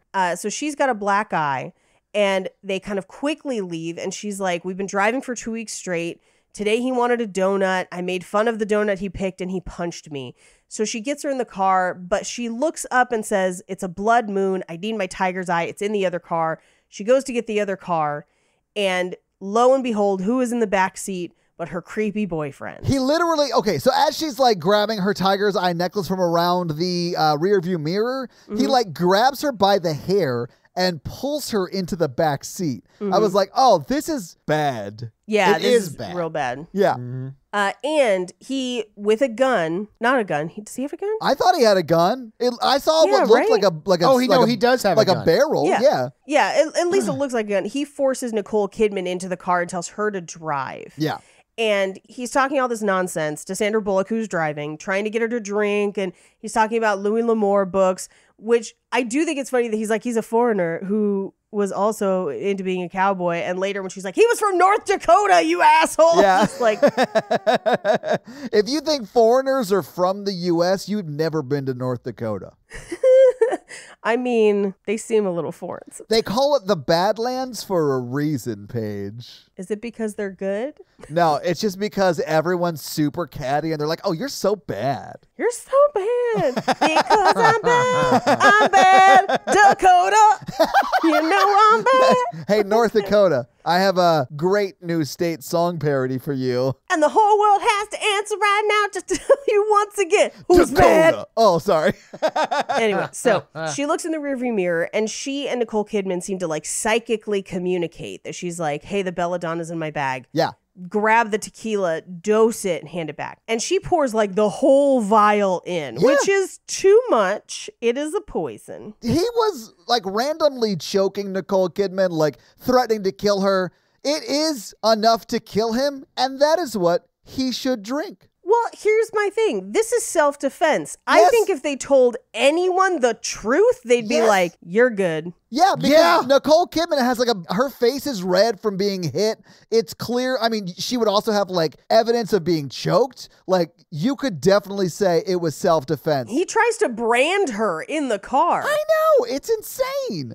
I have a question. If you're going to accidentally kill someone in self-defense, Okay. would you take them home to bury them? No. Or would you bury them right there in the desert and abandon their car in a Thank different you. location? Yes. Yes, that's what I would do and wipe it down for prints. Yeah. Burn In it. fact, I might just leave his body in the trunk Yeah. of his own car. They would 100% find his body 28 years later as Lake Mead dries up. There you go. I also think that like if they, wiped prints or whatever, ditched the car somewhere in the desert or ditched his body, then ditched the car, they would have gotten away with it. Yeah. 100%. Absolutely. But then how is Sandy B going to use a potion on the love of her life? She's not. Yeah, I don't know. But it's one of those things where I'm like, though, as I was watching it, I was like, look, this dude's a bad dude.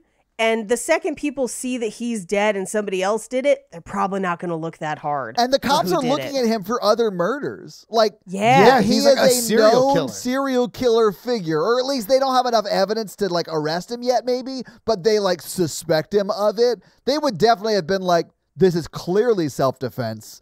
You're good to go. I hope he's not haunting you. Or just pour the liquor everywhere, light the car on fire, and let him burn in the car. All the evidence burns up with Yeah. them. Or he's got a gun, shoot him in the head with it, leave it next to him and wipe the prints. Yeah, make it look like a Walk he died away. by suicide. Yeah. Classic. Yeah, they're bad at crime. They need to watch more true crime documentaries. Yeah. They're not obsessed with true crime like we are. Yeah. Anyway, so they drive him all the way home because Sandra Bullock is like, I have kids. I can't go to prison. And so So we definitely need to bring this body here. we need to drive it hours home Yeah. to the house and then try to bring it back. And she said, she's like, the aunts wouldn't do it for my husband, but like they said they know how. And so she talks her into pet cemeterying this guy. Yeah. And as they're like loading him on the table, she's like, after this, we're definitely breaking up. I was like, girl, you done broked up. Yeah. Like, if you kill someone, that's the end of the relationship. well, as we know from the 1999 classic, The Mummy, death is only the beginning. Well, that movie hadn't come out yet. This is 1998. Yeah. Imhotep and Anck-su-namun's love endured. It did. But I love that they bring him back to life and he immediately goes back about the business of trying to murder them. Yeah, he was like, where was I? Oh, right. Well, at that point, yeah. They literally have to kill him twice in this movie. And it's like, okay, let's say in a different life, I murdered. oh yeah, in a circumstance. different life. Different circumstances. Right. But then those people bring me back to life, I'm definitely going to try to kill them. yeah. Okay, good to know. I'm going to pop up Michael Myers style, all core muscles, just, Oh yeah. and then go about my business of stabbing people. Yeah. Anyway, so part of the spell has them insert needles through his eyes, which they don't actually do. No, because he opens them right before then. Yeah. Yeah. And they make a star out of whipped cream on his chest. Missed opportunity to make a hilarious bikini as well. Anyway, he wakes up and immediately tries to choke her again, and they kill him with a cast iron skillet. Good for her. Yeah, they like beat his head in or whatever. Which, by the way, again, a chance for them to have been like it was self-defense. Yes. He was choking her. I killed him. Hard to prove once you move the body 200 miles. They don't know that they did. Yeah, they because don't know when he died. Yeah. He was in the car with them. We all drove here. He's not there to say differently. No, he's dead. He's dead. He's only been dead a couple hours or a few hours. Be pretty difficult to determine how long it took us to call 911. Yeah. Yeah. Anyway, so they rebury him. They tell the ants nothing, as if they're not going to notice. I mean, maybe they're too drunk to notice, but like, I mean, this happened in their kitchen while they were home. They have to know something's going on. no, they were out at the solstice celebration dancing nude, which that's like, right. That's right. good for her though, because like that sounds fun. Yeah, it's always great when adults dance naked with children. I mean, here's the thing. I don't want children there, obviously. But if a bunch of older ladies like me were all just like, yo, you just want to like go run around naked in the moonlight for a bit? Just us girls. I'd be like, yeah, let's do that though. That sounds fun. Streaking. Yeah. Round them up. Round them up. Round them up. It's time for a witch trial. No, let's all get comfortable with our bodies and just accept that this is what we look like and learn to love ourselves as we run through grass in the moon. Oh, I'm allergic to grass. You hear her talking that witchcraftery. Loving your body's abominations. Oh my God. I would have to take a lot of allergy medication, but it sounds fun. Not the allergy medication part, the dancing. You can't get allergy medication. The doctor is in prison for killing Sandra Bullock's husband. Guess we'll just have to put that corpse in our car and drive to Mexico. Anyway, the aunts and the kids come home the next day.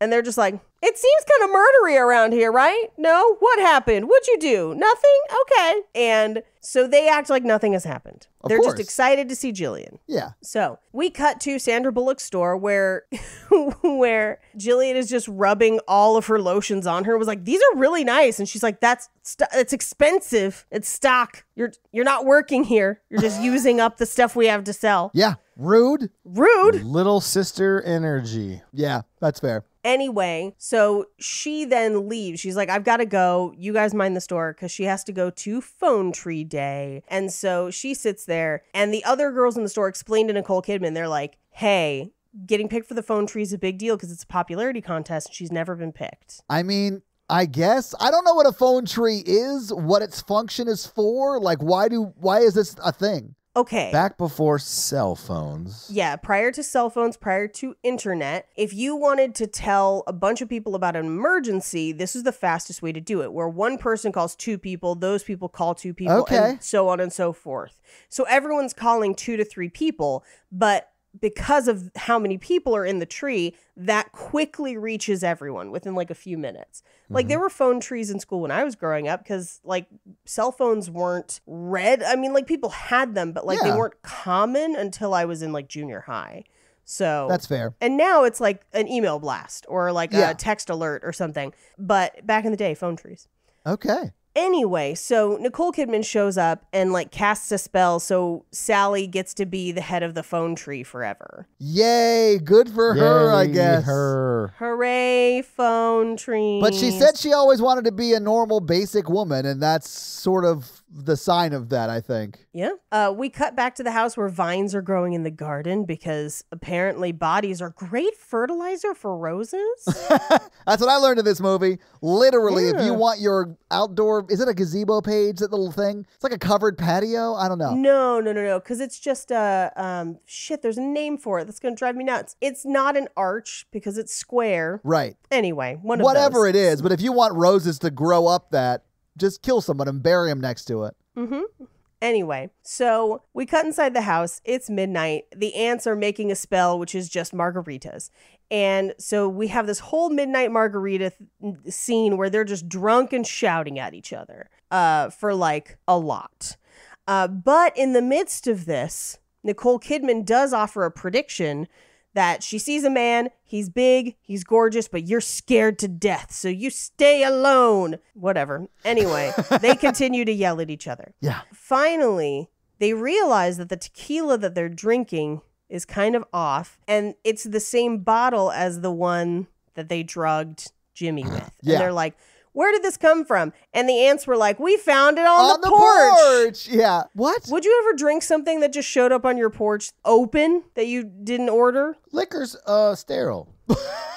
I don't think you should drink it. No, absolutely not, Paige. Absolutely not. Yeah, I mean, you're assuming it's liquor. You're assuming that the label on the bottle is correct. It's pee, baby. It's not It's pee. You can tell if it's piss. Unless someone is a heavy drinker, in which case you might be like, this tequila smells a little bit like piss, but mostly like tequila. And honestly, it'll get you drunk. It'll get you drunk. Meth piss will get you high. Oh, no. Why do you know that?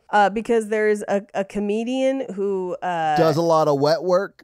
previously had some struggles with addiction and talks openly about it on stage. And it's actually funny, but you feel bad for laughing about it. Yeah. And it is on an episode of This Is Not Happening, where she talks about meth piss. Anyway, Okay. All right. Okay. Go watch it. It's pretty But fun. no, I probably would not drink stuff left. on the front Absolutely porch. no. I mean, maybe if it was like wrapped up like a gift and it was near some sort of special occasion, like if it was my birthday and I walked outside. Yeah, but not like a half-drank ecto cooler.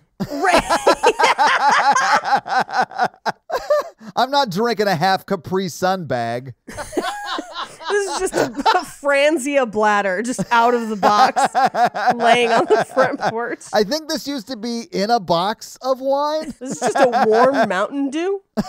Anyway, so they are like, oh shit, and they throw the bottle, and the ants are like, what the fuck is going on? What are you doing with our booze? And they're like, oh, nothing. Nothing It's happened. ghost booze.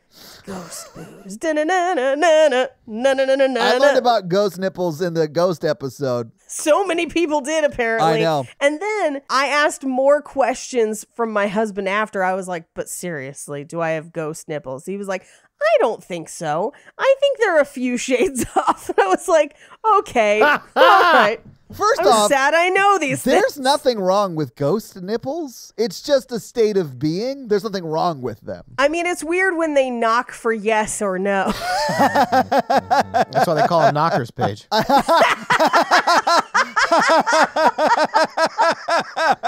call this one Ed and this one Lorraine. And then my third nipple is Ed's mistress. / booby sitter. Anyway, so the ants are like, something fishy is going on here, and you guys have to solve it yourself. So we're going to tie noose rope around your children, and then we're going to leave. And that's what they do. So the next day, the kids get up, and they're like, the ants warned us that some shit was going down, but they left, so it's your problem now. And they're like, what? And then one of them looks out the window and is like, why is that man standing in the roses? And they're like, we can't see him. And she's just like, but he's there. I mean, we do see him in one reverse shot. We do sort of see him through that window. So I think she actually was seeing him. Well, at this point, when I was like watching the movie, I was like, what the fuck is this movie? I was What like, has what this is tumbled into? this is not romantic at all. It's not at all romantic. In my notes, I literally wrote, what the fuck is this movie 7 times. That's more than any other notes. I literally thought it was like witches with like a kind of like a funny witch thing, and like they fall in love. It was like super romance. That's what I thought it was. I'm here for that as well. Honestly, just the vibes, man. The fall vibes. We have a movie for that page. It's called Vibes. And Jeff Goldblum is a national treasure. Now, this movie is a movie you put on to like carve a pumpkin and not pay attention to the movie. Sure. Because when you look up every few minutes, it's a different Hallmark movie. It is, yeah. But it's all this movie. Yes. Yeah. They decide they're going to clean up their own mess because the ants have left. And so they go outside, and Nicole Kidman's trying to fight a plant, and they see his boots kind of rising out of the grass. So they start to trim the roses, and who should walk up but a guy that at first I was like, this is supposed to be the replacement for Royal Pains. He's not that cute. But then he grew on me, though. Did he? He did, because he's kind of manly and gruff, and you wouldn't understand. I don't. I thought he looked pretty bad in this movie. Like, I kept looking at him and Sandra Bullock next to each other, and I was like, I realize they're probably close to the same age, but she looks like she's, 22, and he looks 40. He just looked unkempt a lot. I will say, it's not perfect casting. He does grow on me, but you could do better. Imagine like a Sweet Home Alabama Josh Lucas. Yes, that would be way better. Yeah, it would. Always. Anyway. So he's like, I'm an investigator from Tucson. I was hoping to talk to your sister. And she's like, yeah, sure, I'll go get her. And then she like, show me a fucking warrant. Nobody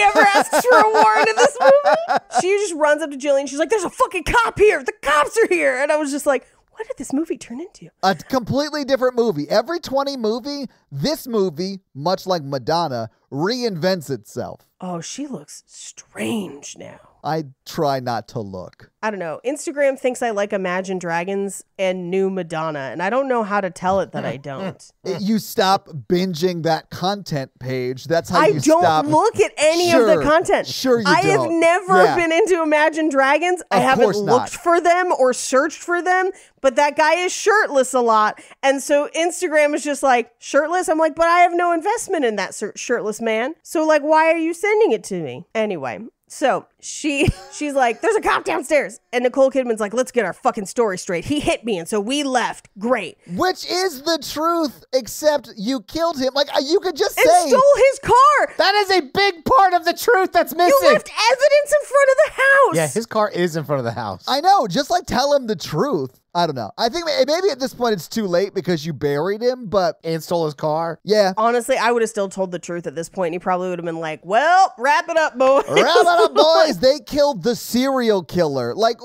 Right. they would have.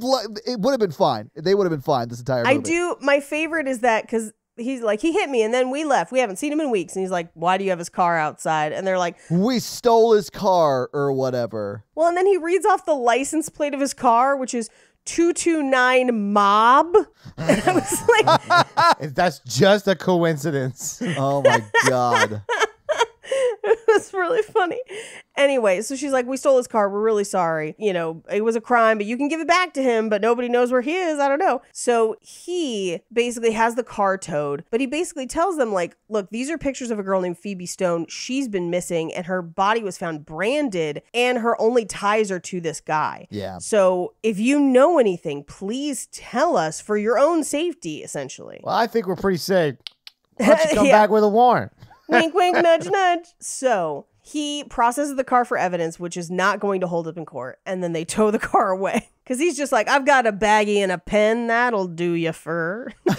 I mean, they don't need a car. Sandra Bullock runs everywhere in this movie. And they aren't close to anything. No. So maybe that's why, like, she's in amazing shape. Maybe it's just cardio, like so much cardio. Well, that first scene, she ran in cowboy boots, I think. Yeah, she had to though. It was part of Faith Hill's writer to have her song in the movie. I don't want another heartbreak. You need to run to town in boots. Oh. I want you to run the hard way, baby. Hello. Whoa, no. Boots. Anyway, so We cut to, he makes his way through town and he's asking everybody about them. And they're like, they cook up placenta in the thing and they jump off the roof and fly. And she gave me chicken pox and she turned me into a newt, but I got better. Like that. It's all madness. And they're like, we're not saying that they killed them, but they definitely killed them. Oh, yeah. Wink, wink. Even though they're like, all their husbands are dead. And I'm like, you saw him get hit by the bicycle truck. The town doctor. Dr. Trucksecutioner. PhD. He didn't go to medical school for you to call him Mr. Trucksecutioner. Todd. That was Paige. I was the one that gave him a PhD. I don't know what you're talking about. I didn't do anything. It was definitely Todd. Anyway, so Sandra Bullock goes into her store for work. I don't think we should call people with PhDs doctors. That's my hottest take. I think doctor implies medical knowledge.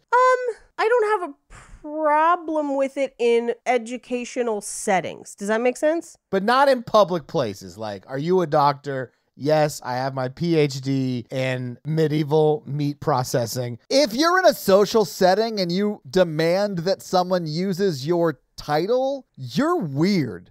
Like, if you're like, no, you'll call me Dr. Stevenson, and we're at like an Applebee's, I'm like, no, I'm not Dennis. Fuck off. Yeah, well, I mean, I would do it if they're a medical doctor, because I'm like, at least he like tries to save lives. You're playing the long game, because if you choke on one of those chicken wings, you want that doctor to come save your life. I'm not going to call you Dr. Stevens, that you studied, pre-Revolutionary War history. Like, I don't need I am that. going to ask you about witches, though.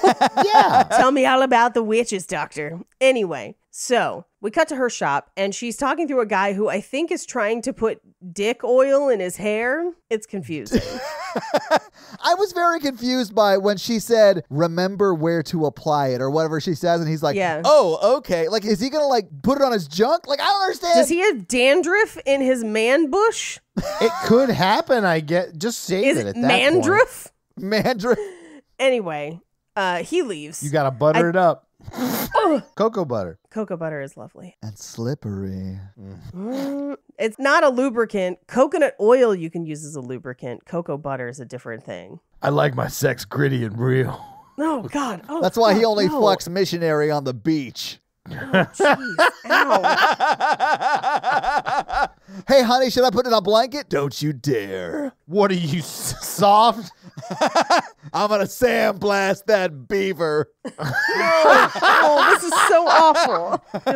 Neither of you should be allowed near genitalia, your own or others. Man, I've heard that so many times in my life.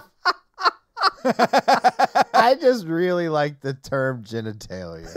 Genitalia. Anyway, so that guy leaves. The cop is like, I guess I'm buying super expensive shampoo from you. Thanks. He does sort of bitch about the price of it. I'm like, you're in a movie, dude. Calm down. Hey, you know what? Sometimes expensive shampoo is good shampoo. That's why it's expensive. I wear expensive Gotta shampoo. read the ingredients. I'm pretty sure I use expensive shampoo too, but it's just because it's what Natalie buys. And I trust her judgment. Well, you probably have different types of hair, so you probably shouldn't be using the same shampoo. We don't use the same shampoo. Oh, she just buys your shampoo. Yeah, she was like, you should Got use this. it. And I was like, okay, then yeah, cool. yeah. Anyway, so he's like, I want to talk to you some more. 10 a.m. I'll see you. It's a date. We cut to that night. What? He's tricking her into an interrogation. Yeah, it's called romance, Mikey. Yeah, get a lawyer. We got a date.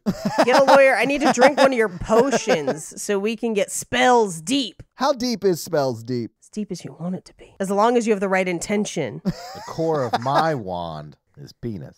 Oh my God. It's the vein. It's the big vein. I also like the exterior of your wand is also penis. It's just penis all the way through. It is penis all the way through. You're like, you're finally getting it. Now you're a true wizard. Expanded closes. Anyway, so we cut to that night. Nicole Kidman's having a nightmare, and she's like, I can tell you're out there, Jimmy. And then she goes back into the room. Yeah. We cut to the next day. She's trying to teach the two girls, the younger girls, how to make like a banishing spell, and they're going to put it in the syrup for the pancakes. So meanwhile, the little girls meet the cop. He shows up. He's like flipping pancakes. He's got nice blue eyes, and he seems like kind of a fun dad type. And they're like, wait, we don't want to banish him. So they take the syrup and they run it out and throw it into the ocean, which to me was like, so are all the fish just gonna like, we can never swim here again, like banish? What's that gonna do? Like, it's got stuff in it. Anyway. Yeah, they just poisoned all of those fish. They're all like, Yeah. Well, and as they're kind of setting all this up and setting the pancakes and everything up, he does kind of talk to her, and she admits, she's like, I'm a witch. I make hand lotion. Ooh. And he finds the belladonna, and she's like, look, it's a sedative people use to fall asleep. And he's like, are you hiding Jimmy? And she's just like, not in this house. Technically true.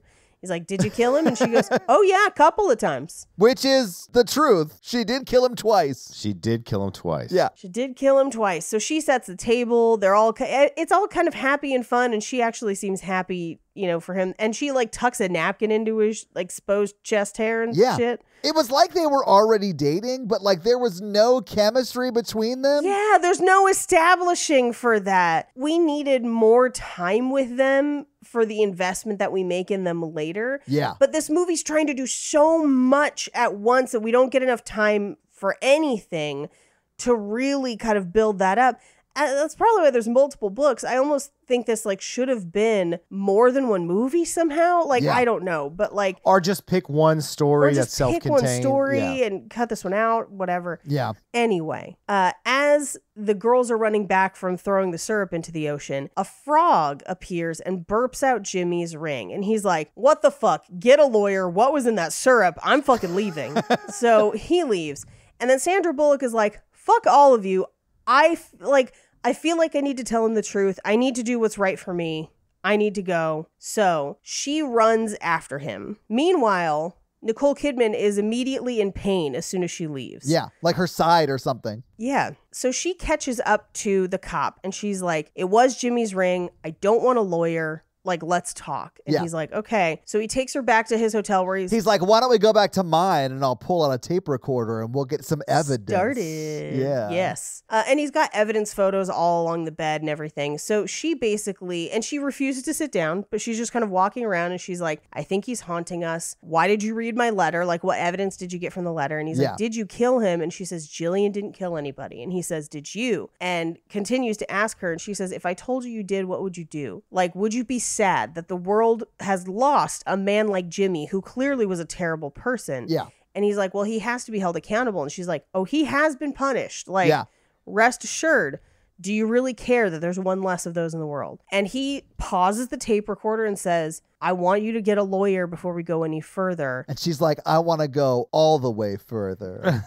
Yeah. Well, and he says, I promise I will do everything I can to keep you from harm's way. And they just start making out. Which to me felt very weird because up until this point, they had zero chemistry. He was like, I'm not interested until you just confessed into killing him, and now I'm super interested. I'm trying to check off has had sex with a murderer off my bucket list. So now you qualify. So from the time that he reveals the letter, I was like, oh, something about the letter. And then he seems way more interested in talking to her than Jillian, even though Jillian is the one that should be under suspicion. Yeah, sure. But some people aren't into redheads. I get it. I started to get the vibe like at the breakfast when he's like playing with the little girls and he's like flipping the pancakes and they're all like sitting down to, breakfast together. I was kind of like, okay, you're winning me over. And then this scene, I was kind of like, I'm into it. I'm here for their love story. I know it's bizarre. I know they're strangers. Yeah. I know there are not enough scenes in this movie to justify it, but I'm fucking here for it, yo. Okay. They collapse onto the bed, so they're like making out on top of the evidence photos, which is Yeah. crazy. It is crazy. And this is where we reveal that he's got one green eye and one blue eye, which was one of the things she asked for. And also the ability to flip pancakes Yes. that she thought didn't exist. She set the bar very low. Yeah, maybe. So she runs to the house. She can sense something is wrong. The girls are crying. She gets upstairs and Jimmy is basically inhabiting Nicole Kidman. And the cop is like right behind her. Yeah. And he's just like, oh, hey, officer, you're making me homesick. And at this point I was like, what? This movie was already baseline crazy. Yeah. And now we have like a deadite walking around, basically. Yes, we like, do. what are we doing? Yeah. Yeah. So he kind of blocks him with the silver of his badge and seems to kind of banish him. I mean, you see the star like burn into his hand. That shit was cool. That shit was cool. But he seems to kind of banish him. Yeah. They never really explain why the star hurts him. Silver. It's silver. Oh, is he a werewolf? Like, why does it hurt him? Well, that's the thing is I was like, is it a vampire? Because vampires also hurt by No, it's silver. because she said your badge only has power because people believes it has power. Oh. Yeah, so like that came back around from 5 minutes before. So she steps outside with the cop and they kind of talk it through. And she's like, how many times do you read that letter? And he was like, over and over again. I felt like I knew you. And that letter was all about like how she was grieving and all the stuff. Yeah. I mean, that letter was sort of the opening. Yeah, kind of. But you hear Sandra Bullock reading or writing that letter. She's reading it aloud as she's writing it, right? Right. It's not the Stocker Channing opening of the movie, but it's like 15 Right. minutes in. It's super early. Yeah. And she basically is like, look, the reason you're here is because I sent a spell. I wished for someone like you because I didn't think you would exist. Yeah. And he's like, but you do. I hear that all the time. I love how you sounded like my drunk uncle when you said that. I have very strong drunk uncle energy. It's probably because you're often a drunk uncle. Well, you don't have any nieces or nephew, right? Not yet. All right. Anyway, so she basically is like, if you stay, I wouldn't know if it was because of the spell Right. or if I just don't want to go to prison. Like, and he's like, well, all relationships have problems. And she's like, you don't know if you truly love me or not, right? So we can't do this. Right. And he's like, well, I'm going to go do what I do. You do what you do. We'll see where we end up. Which I was like, what does that even mean? Well, I think it just means we're going to go our own way. And if we find our way back to each other, it was meant to be, sort of, right? Yeah. But I do think that this is ultimately what breaks the curse when finally an Owens descendant realizes that consent is important. Oh! Got him. I could totally picture me being super into a girl and she being like, it's not real. It's just the spell I put on you. And I'd be like, oh no, you're crazy. Now you're even more my type. Yeah. I'm like, what? It's not you, it's me. And the spell I put on you. I just don't know if there's consent here. I'd be like, what is happening? So he leaves. She walks back into the house and Jillian comes to hug her, but it's not Jillian. Because he immediately licks her face and says, yeehaw, and says, I'm feeling very into sisters right now. Gross. Super gross. Yeah. Yeah, it's super gross. I would hate to hook up with Nicole Kidman and Sandra Bullock. If they were sisters, it would bug me a bit. They're not my sisters! If they're each other's sisters, that bugs me. I mean, they're clearly not super related because just the No, way I they know, look. but So they're like- What if they definitely were stepsisters. stepsisters? And that is money in the bank. What about half? Anytime there's DNA shared. Oh, I plan on it.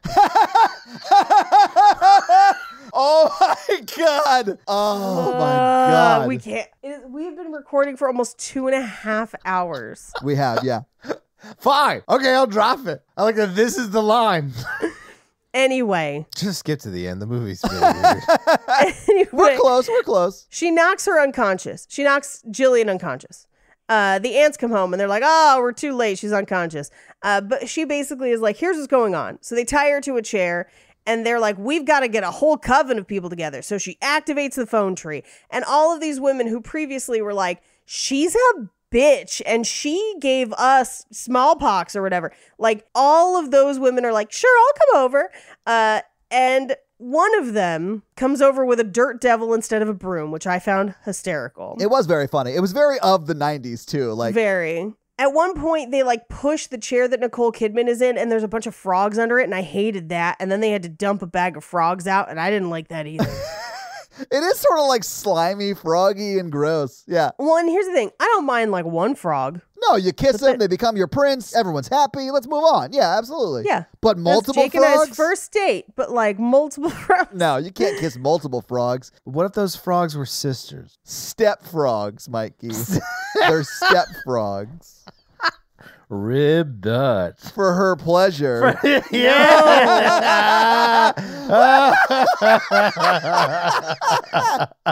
You feeling froggy, ladies? She can lick one of your balls from across the room. Just like a flap. And I'd let her. And you know what? I'm a leg guy. And they are leggy beings. Oh, gross. So gross. Hey, you're the one that said it, you perv. No, well, fuck you. Anyway, they make their brooms into a circle and they're chanting, and Nicole Kidman is having a full-blown exorcism. Yeah, she I was is. having a full blown what the fuck are we watching moment. I was like, is this the real movie ending? It is, and they should have called that girl from that exorcism school in the basement of the Vatican. That comes out Friday. It does. I know. I'm terrified. Anyway, so she's trying to like get Nicole Kidman to like, I think she's trying to like pull him out of her, like whatever. Yeah, they are. They're trying to exorcise the demon out of Nicole Kidman. Yeah. Right. And so she like offers it tequila, but then as soon as she gets close enough, she grabs Nicole Kidman, they cut her hand, they cut Sandra Bullock's hand, they make a blood oath. Yeah, Sandra Bullock does this. Yeah. Yeah. They clasp hands around, which I think somehow makes it the blood of their ancestor somehow. That was not clear on how that was happening. Not 100% sure that's correct, but it is weird. Well, no, that's what they said, because they're like, it's Maria's blood, and then it flashes back to Maria. Oh, yeah, that's right. This movie is a fever dream with inside a cocaine-fueled weekend. Like, none of this makes sense. But we do get like a high-fiving montage here, and I was here for it. Ladies coming together to help Nicole Kidman get over her ex-boyfriend that she was Yes. a part of his murder. I was here for it. It's just sisters supporting sisters. It's just like that scene in Midsummer where like she's scream crying and everyone's scream crying with her. No, not that scene. That's the sex scene. I mean the scream crying scene. I do love that scream crying Who scene. doesn't? It's so supportive. I don't like that scene. It's called love bombing. It's them Yeah. conditioning her to think that they all share in her. Anyway, so Yeah. we can't get into Midsummer right now. We could talk about it for days. So And we have. It's the Midsummer episode. It's like 2 hours and 30 minutes. It's insane. I know. Oh, that's a different feed. That's Horror Virgin. Sorry. Yeah. Yeah, that's Horror. Yeah. Anyway, so it comes out of Nicole Kidman, and it's like an ash cloud, and then it rains ashes in the house, and they're like, ashes to ashes, dust to dust, and everyone has to sweep the ex-boyfriend out of the house. I was laughing my ass off at this moment. It's literally the dumbest thing I've seen put on film. And I love dumb things put on film. Yeah. But this was very dumb. I'm here for it. Sometimes when a toxic person leaves your life, you need to cleanse your space. And they do, because he is ashed all over their house. Yes. And so they sweep him outside, and then they pour Kevin from The Office's chili over it. I heard it was Texas' best human chili.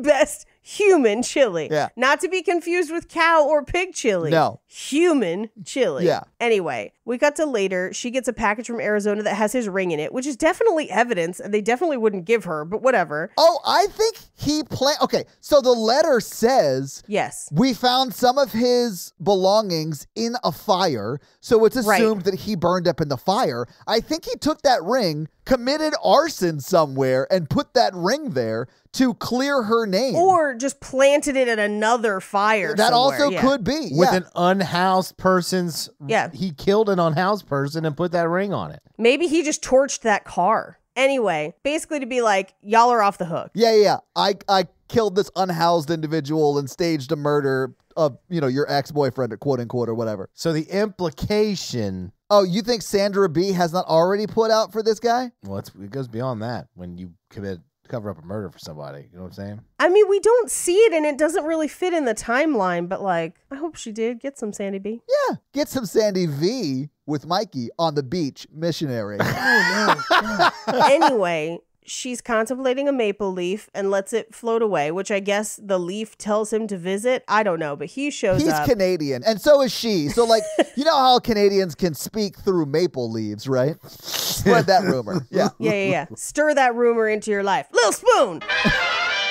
I forgot about Little Spoon. This episode's been so long. The town comes to watch them jump off the roof with umbrellas. Like Mary Poppins, who is the same species as Pennywise from It. You still never proved or explained that. Yes, I don't know if we have time for this. Oh, I can explain it. They each return every 20 or something years. I think Pennywise is 27. Mary Poppins, between the movies, it's 25 years. And they return to regenerate from a new group of children, right? Mary Poppins is an eternal. She doesn't go away. She just goes to a new family whenever a new family needs her. We don't see that. That's not what's on screen. And I am It is. being petty She in this moment. specifically says it in the movie. Yeah, she says it, but that's what a liar would do. Every time one of them comes back, they draw a child named George away from their other siblings with a paper toy. Look into it. Have you not seen the new movies? No. Yeah. Because I don't like musicals. They both have the same set of powers, Paige. They can like take Not advantage of exactly. like children's minds. Oh, they definitely do. Yeah. This is not holding up for me at all. Mary Poppins famously has a living reflection that can function separately from her, and Pennywise That's is true. shown to share that same ability, right? In chapter 2, I think it was, when he's in the House of Mirrors or whatever. Yeah. I'm still not on board with this. I'm just like I'm not on board with Mikey's theory that the mom killed the dad in Ever After. Anyway, Look it up. Mary Poppins is the same as Pennywise. no. They just feed on different things. Mary Poppins feeds on kids' joy, and Pennywise is the opposite of that. Anyway, they use the umbrellas to let them down for safety. And that's the movie. Whoa, no, when they come down, you see that the guy's there. Yeah, he's there. Oh, they yeah. make out. They're like together at the end of this They got movie. a couple more years before that beetle kills him. Yeah, definitely. She's not in love with him yet. She's just using him for that PhD, that pretty hot dick. So having seen the movie, having talked about the movie, what did you guys think about my theory on Mary Poppins and Pennywise being the same species? I don't know what energy this episode has, but like the movie, I hated it. It's chaotic. The episode and the movie are both very chaotic. I'm going to alternately say that I believe that Mary Poppins and Jake from State Farm are the same species, but not Pennywise from It. What did you guys think about this insane movie, though? I liked it, and I don't care what anyone says. Yeah, I liked it's it bad. too. I know, but Yeah. I liked it. Whatever. I don't like to use the term guilty pleasure, but if you do like it, you should feel guilty. Because you know what they're guilty of? Murdering that guy and not... I like this movie, but largely because it is insane. But it is a movie, if I ever watch it again, which I probably won't, it'll be while I'm carving a pumpkin or something like I don't have to pay attention to the movie, right? I'm just like, look at Stockard Channing in a witch hat. She's adorable. Like, that's the kind of Yeah. thoughts I want to have while sipping a pumpkin cream cold brew and watching this movie. Yes. In a Starbucks with no sound and no subtitles. I mean, because the movie would make as much sense. Just watch something else. I don't understand. So, Paige, you have any fun facts for us? I do. Well, it is with your fun facts. Murder, fun facts. So, the original cut of this movie, the director's cut, according to co-writer Akiva Goldsman, the director's cut is way darker and was more about the murder and like a crime story. Okay. But Warner Brothers got that cut. And they were like, this makes too much sense. Convoluted. Yes. Yeah. And so they made him cut back in a bunch of random shit God. to like make it more of a love story and whatever. And unfortunately, the original cut is lost to history. That is very sad because I bet that cut's way better than this. At least more coherent. Yeah. I do sort of like the chaoticness of this. I do. So, the entire house was actually just an architectural shell that was torn down after filming. So, they built the outside so you could see the exteriors, but the interiors of the house are all just a soundstage in Los Angeles. However, after seeing the film, Barbara Streisand called the production team to ask to purchase the house and had to What? be told that it did not, in fact, exist, and then had to be explained that it was a movie set. Barbara Streisand didn't know what a movie set was? I think she did. I think she just didn't think it was a movie set. Now, admittedly, the sets in this are great, and the set deck is amazing. It is. Yeah. So, like, I guess that's why. So, the aunts in the movie, so Stockard Channing and Diane Wiest, are frequently wearing clothing styles that were popular in the 20th century, suggesting that perhaps they are considerably older than they appear to be, as many of the townsfolk imply. We know that at a minimum, they are old enough to be Sandra Bullock's grandparents, but potentially one generation above that. So those women are allegedly, potentially over 100 years old. Okay. That's some sisters right there. You know what I'm There you saying? go. Originally, the character of Jimmy was a Texas redneck. But when they hired Goran Visnik, they changed it to be foreign. Yeah, he seems pretty Italian. He's like, it's a me. I'm from a Texas. He is not Italian. He's from but close sure. to Transylvania. Yeah. The character's supposed to be Bulgarian. Yeah, Goran Bulgaria. Visnik himself is from Croatia. Okay. So most of the exterior and the town kind of exteriors are filmed in Whidbey Island in Washington. Okay. However, something started to happen on the sets, particularly the sets in Los Angeles. Were they haunted? Yes, allegedly. Now, in part, What? they believed that this was due to a contractor, I guess, that they hired. They had a witch consult on the film early days in pre-production. Okay. To basically just consult on rituals, stuff they would have around the house. Yeah, like that makes sense. Yeah. Yeah, okay. Yeah. And once the movie was completed, or at least was well into production, the witch claimed that she didn't realize it would be these big of stars, that it wouldn't be this big of a production, and demanded a pay bump. And she wanted a percentage of the film's profits. Now, the film... Witch, please! Right. So she said, I'm going to put a curse on you. I'm cursing this movie, and I'm cursing the director. Now... she also sent a voicemail from her to Gryffindor, threatening additional curses and speaking in tongues, and then sued Warner Brothers. Mercury must have been in Gatorade or something. She was going off. Now, what she did not know was that on the set, people had reported strange noises, things falling over, like your typical air quotes poltergeist activity, Sure. right? And so everyone on the set was already kind of freaked out. And so the Warner Brothers legal team just paid her off. What? To be like, here's money, go away. But then they also paid to have a real exorcism done on the set just to cover their bases. That's good publicity, though. It is. They yeah. didn't release this at the time. This is something that's come out since Oh, in like wow. oral interviews. Yeah. So they had people come pray over the set and smudge the set and everything, which I thought was kind of interesting. So this movie is based on a series of books. There are multiple books, and there's some differences between what ends up in the movie versus the books. So first and foremost, in the books, Sally and Jillian have a pretty strained relationship where they're not the like buddy sisters that this movie portrays them to be. They are more estranged. Fair enough. Jillian has a love interest in the book that's not Jimmy. Like she meets somebody else. The daughters are younger. So her children are, Sally's children are considerably younger. And it's set in the suburbs. So like they literally are going to like PTA meetings and whatever. And the aunts, they never go to the aunt's house or anything that you see in the book. The aunts just kind of like drop in every once in a while to talk to them. But they are known locally for helping the local women in the book with like love potions and stuff. But Okay. Sally... her character is very, very focused on being normal. And that's kind of the focus of the book, is that she wants to just be a normal life, but she's a witch. Yeah. Anyway, those are your fun facts. Well, thank you for those fun facts page. Let's talk a little bit about box office. So what do you think the production budget for Practical Magic was in 1998? I think this was actually probably expensive. Okay. I'm in 1998. I'm going to say this was 45. All right. There are some famous people in this movie, like famous at the time people. I'm going to take what Paige says, but lower it by 30% to about $28 million. That could be accurate. Well, what he should have done is added about 30% to Pages because it's $60 million is the budget for this movie. If you adjust $60 million?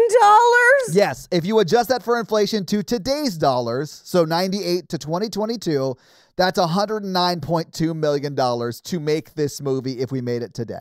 But $60 million at the time. Now, this movie premiered on October 16th, 1998, and it was number 1 the weekend it came out. It beat the number 2 movie, Bride of Chucky, the number 3 movie, Ants with a Z, because that's something we were doing at the time. Terrible, yeah. Number 4, Rush Hour, the original one. And number 5, Beloved. What do you think Practical Magic made in its opening weekend when it was number 1? 18. Okay, Mikey, what do you think? 22. All right, you guys are a little bit high. It was actually $13.1 million. Yeah. Oh, no. So it was number 1, but it didn't bring in a lot of money. Yeah. Yeah. So, all right. It was then in the theaters for a total of 12 weeks.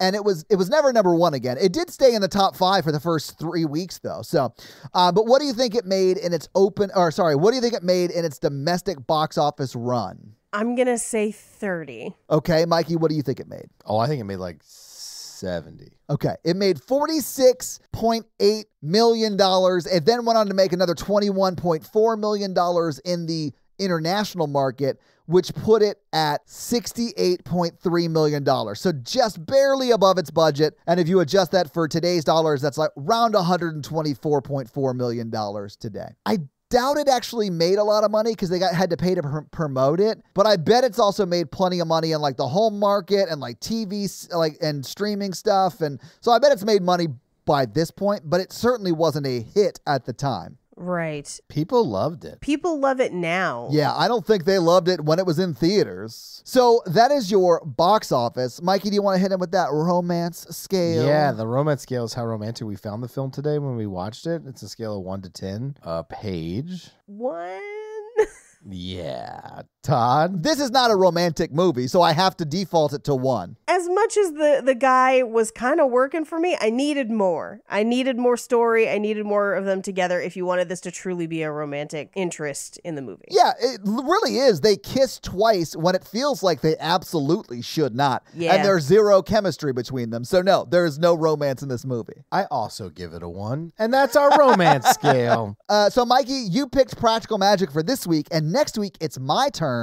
And we are going into, here in America, it's Thanksgiving season, November, So I'm picking a movie that takes place around that time. I'm doing You've Got Mail. We're doing You've Got Mail next week. Oh, okay. Yeah, because it's like definitely a fall movie. If I remember correctly, it's like right around Thanksgiving. Mikey, do you have a review for us to read?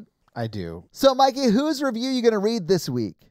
Volky's 2013. Well, what does Volky's 2013 have to say? Absolutely the best. Simply the best.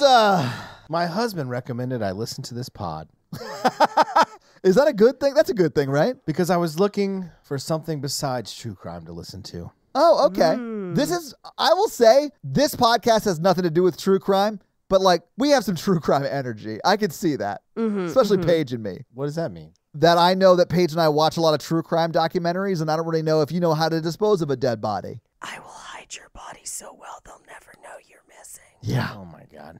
People would know I'm missing because I wouldn't show up to places. I would still be missing. I mean, you would be missing, but no one would be missing you. They'd be like, do you know how many computers we haven't broken? Weird. Where's Mikey been? People would miss me. I would miss you, Mikey, because I love you. I watch a lot of true crime documentaries. Okay. This pod is hilarious, and I love the in-depth look at romantic comedies. I also love the different perspectives of Paige, Todd, and Mikey. As someone who is involved in the mental health field, I really appreciate Mikey's take on romantic comedies and their problematic areas. Oh, I mean, that is fair. 5 stars. Well, Volky, thank you so much for that awesome 5-star review. And if you want to have Mikey read your 5-star review, leave us a 5-star review. So, yeah, guys, if you like this power throuple that we have here on this podcast, make sure to check out our other podcast, The Horror Virgin. And that is the only other podcast that Mikey and I are on. But Paige gets around, and she is on 2 other podcasts, Black Card Rehab and Cult Podcast. So guys, definitely check out those because they're amazing. If you want to follow us on social, we are at Romancing the Pod Show Yes. on Instagram, and we are at something else on Twitter who I just have never taken the time to learn It's just Romancing Pod Show because they have a character limit and it's show SHO like Showtime. So guys, check that out as well. And if you want to follow us all individually, Paige is at Rampage Wesley everywhere, including TikTok, except for Twitter, where she is at Paige Wesley. Mikey is at MRandolph24, and I am at Todd J. Awesome everywhere. And guys, we got a P.O. box. So if you want to send us some love letters or whatever you might send to a P.O. box, it's actually not a P.O. box. It's like a regular street address. It's pretty awesome. It's 6688 Nolensville Road, number 108-34, Brentwood, Tennessee 37027. So send us some stuff. Yeah. that's going to be it for us, you guys. I'm Paige. I'm Mikey. And I'm Todd. And you complete us. To which pleation. Yeah, hit me up. You and your sister. Oh. Step sister, Mikey. Whatever. Not my sister. Bye.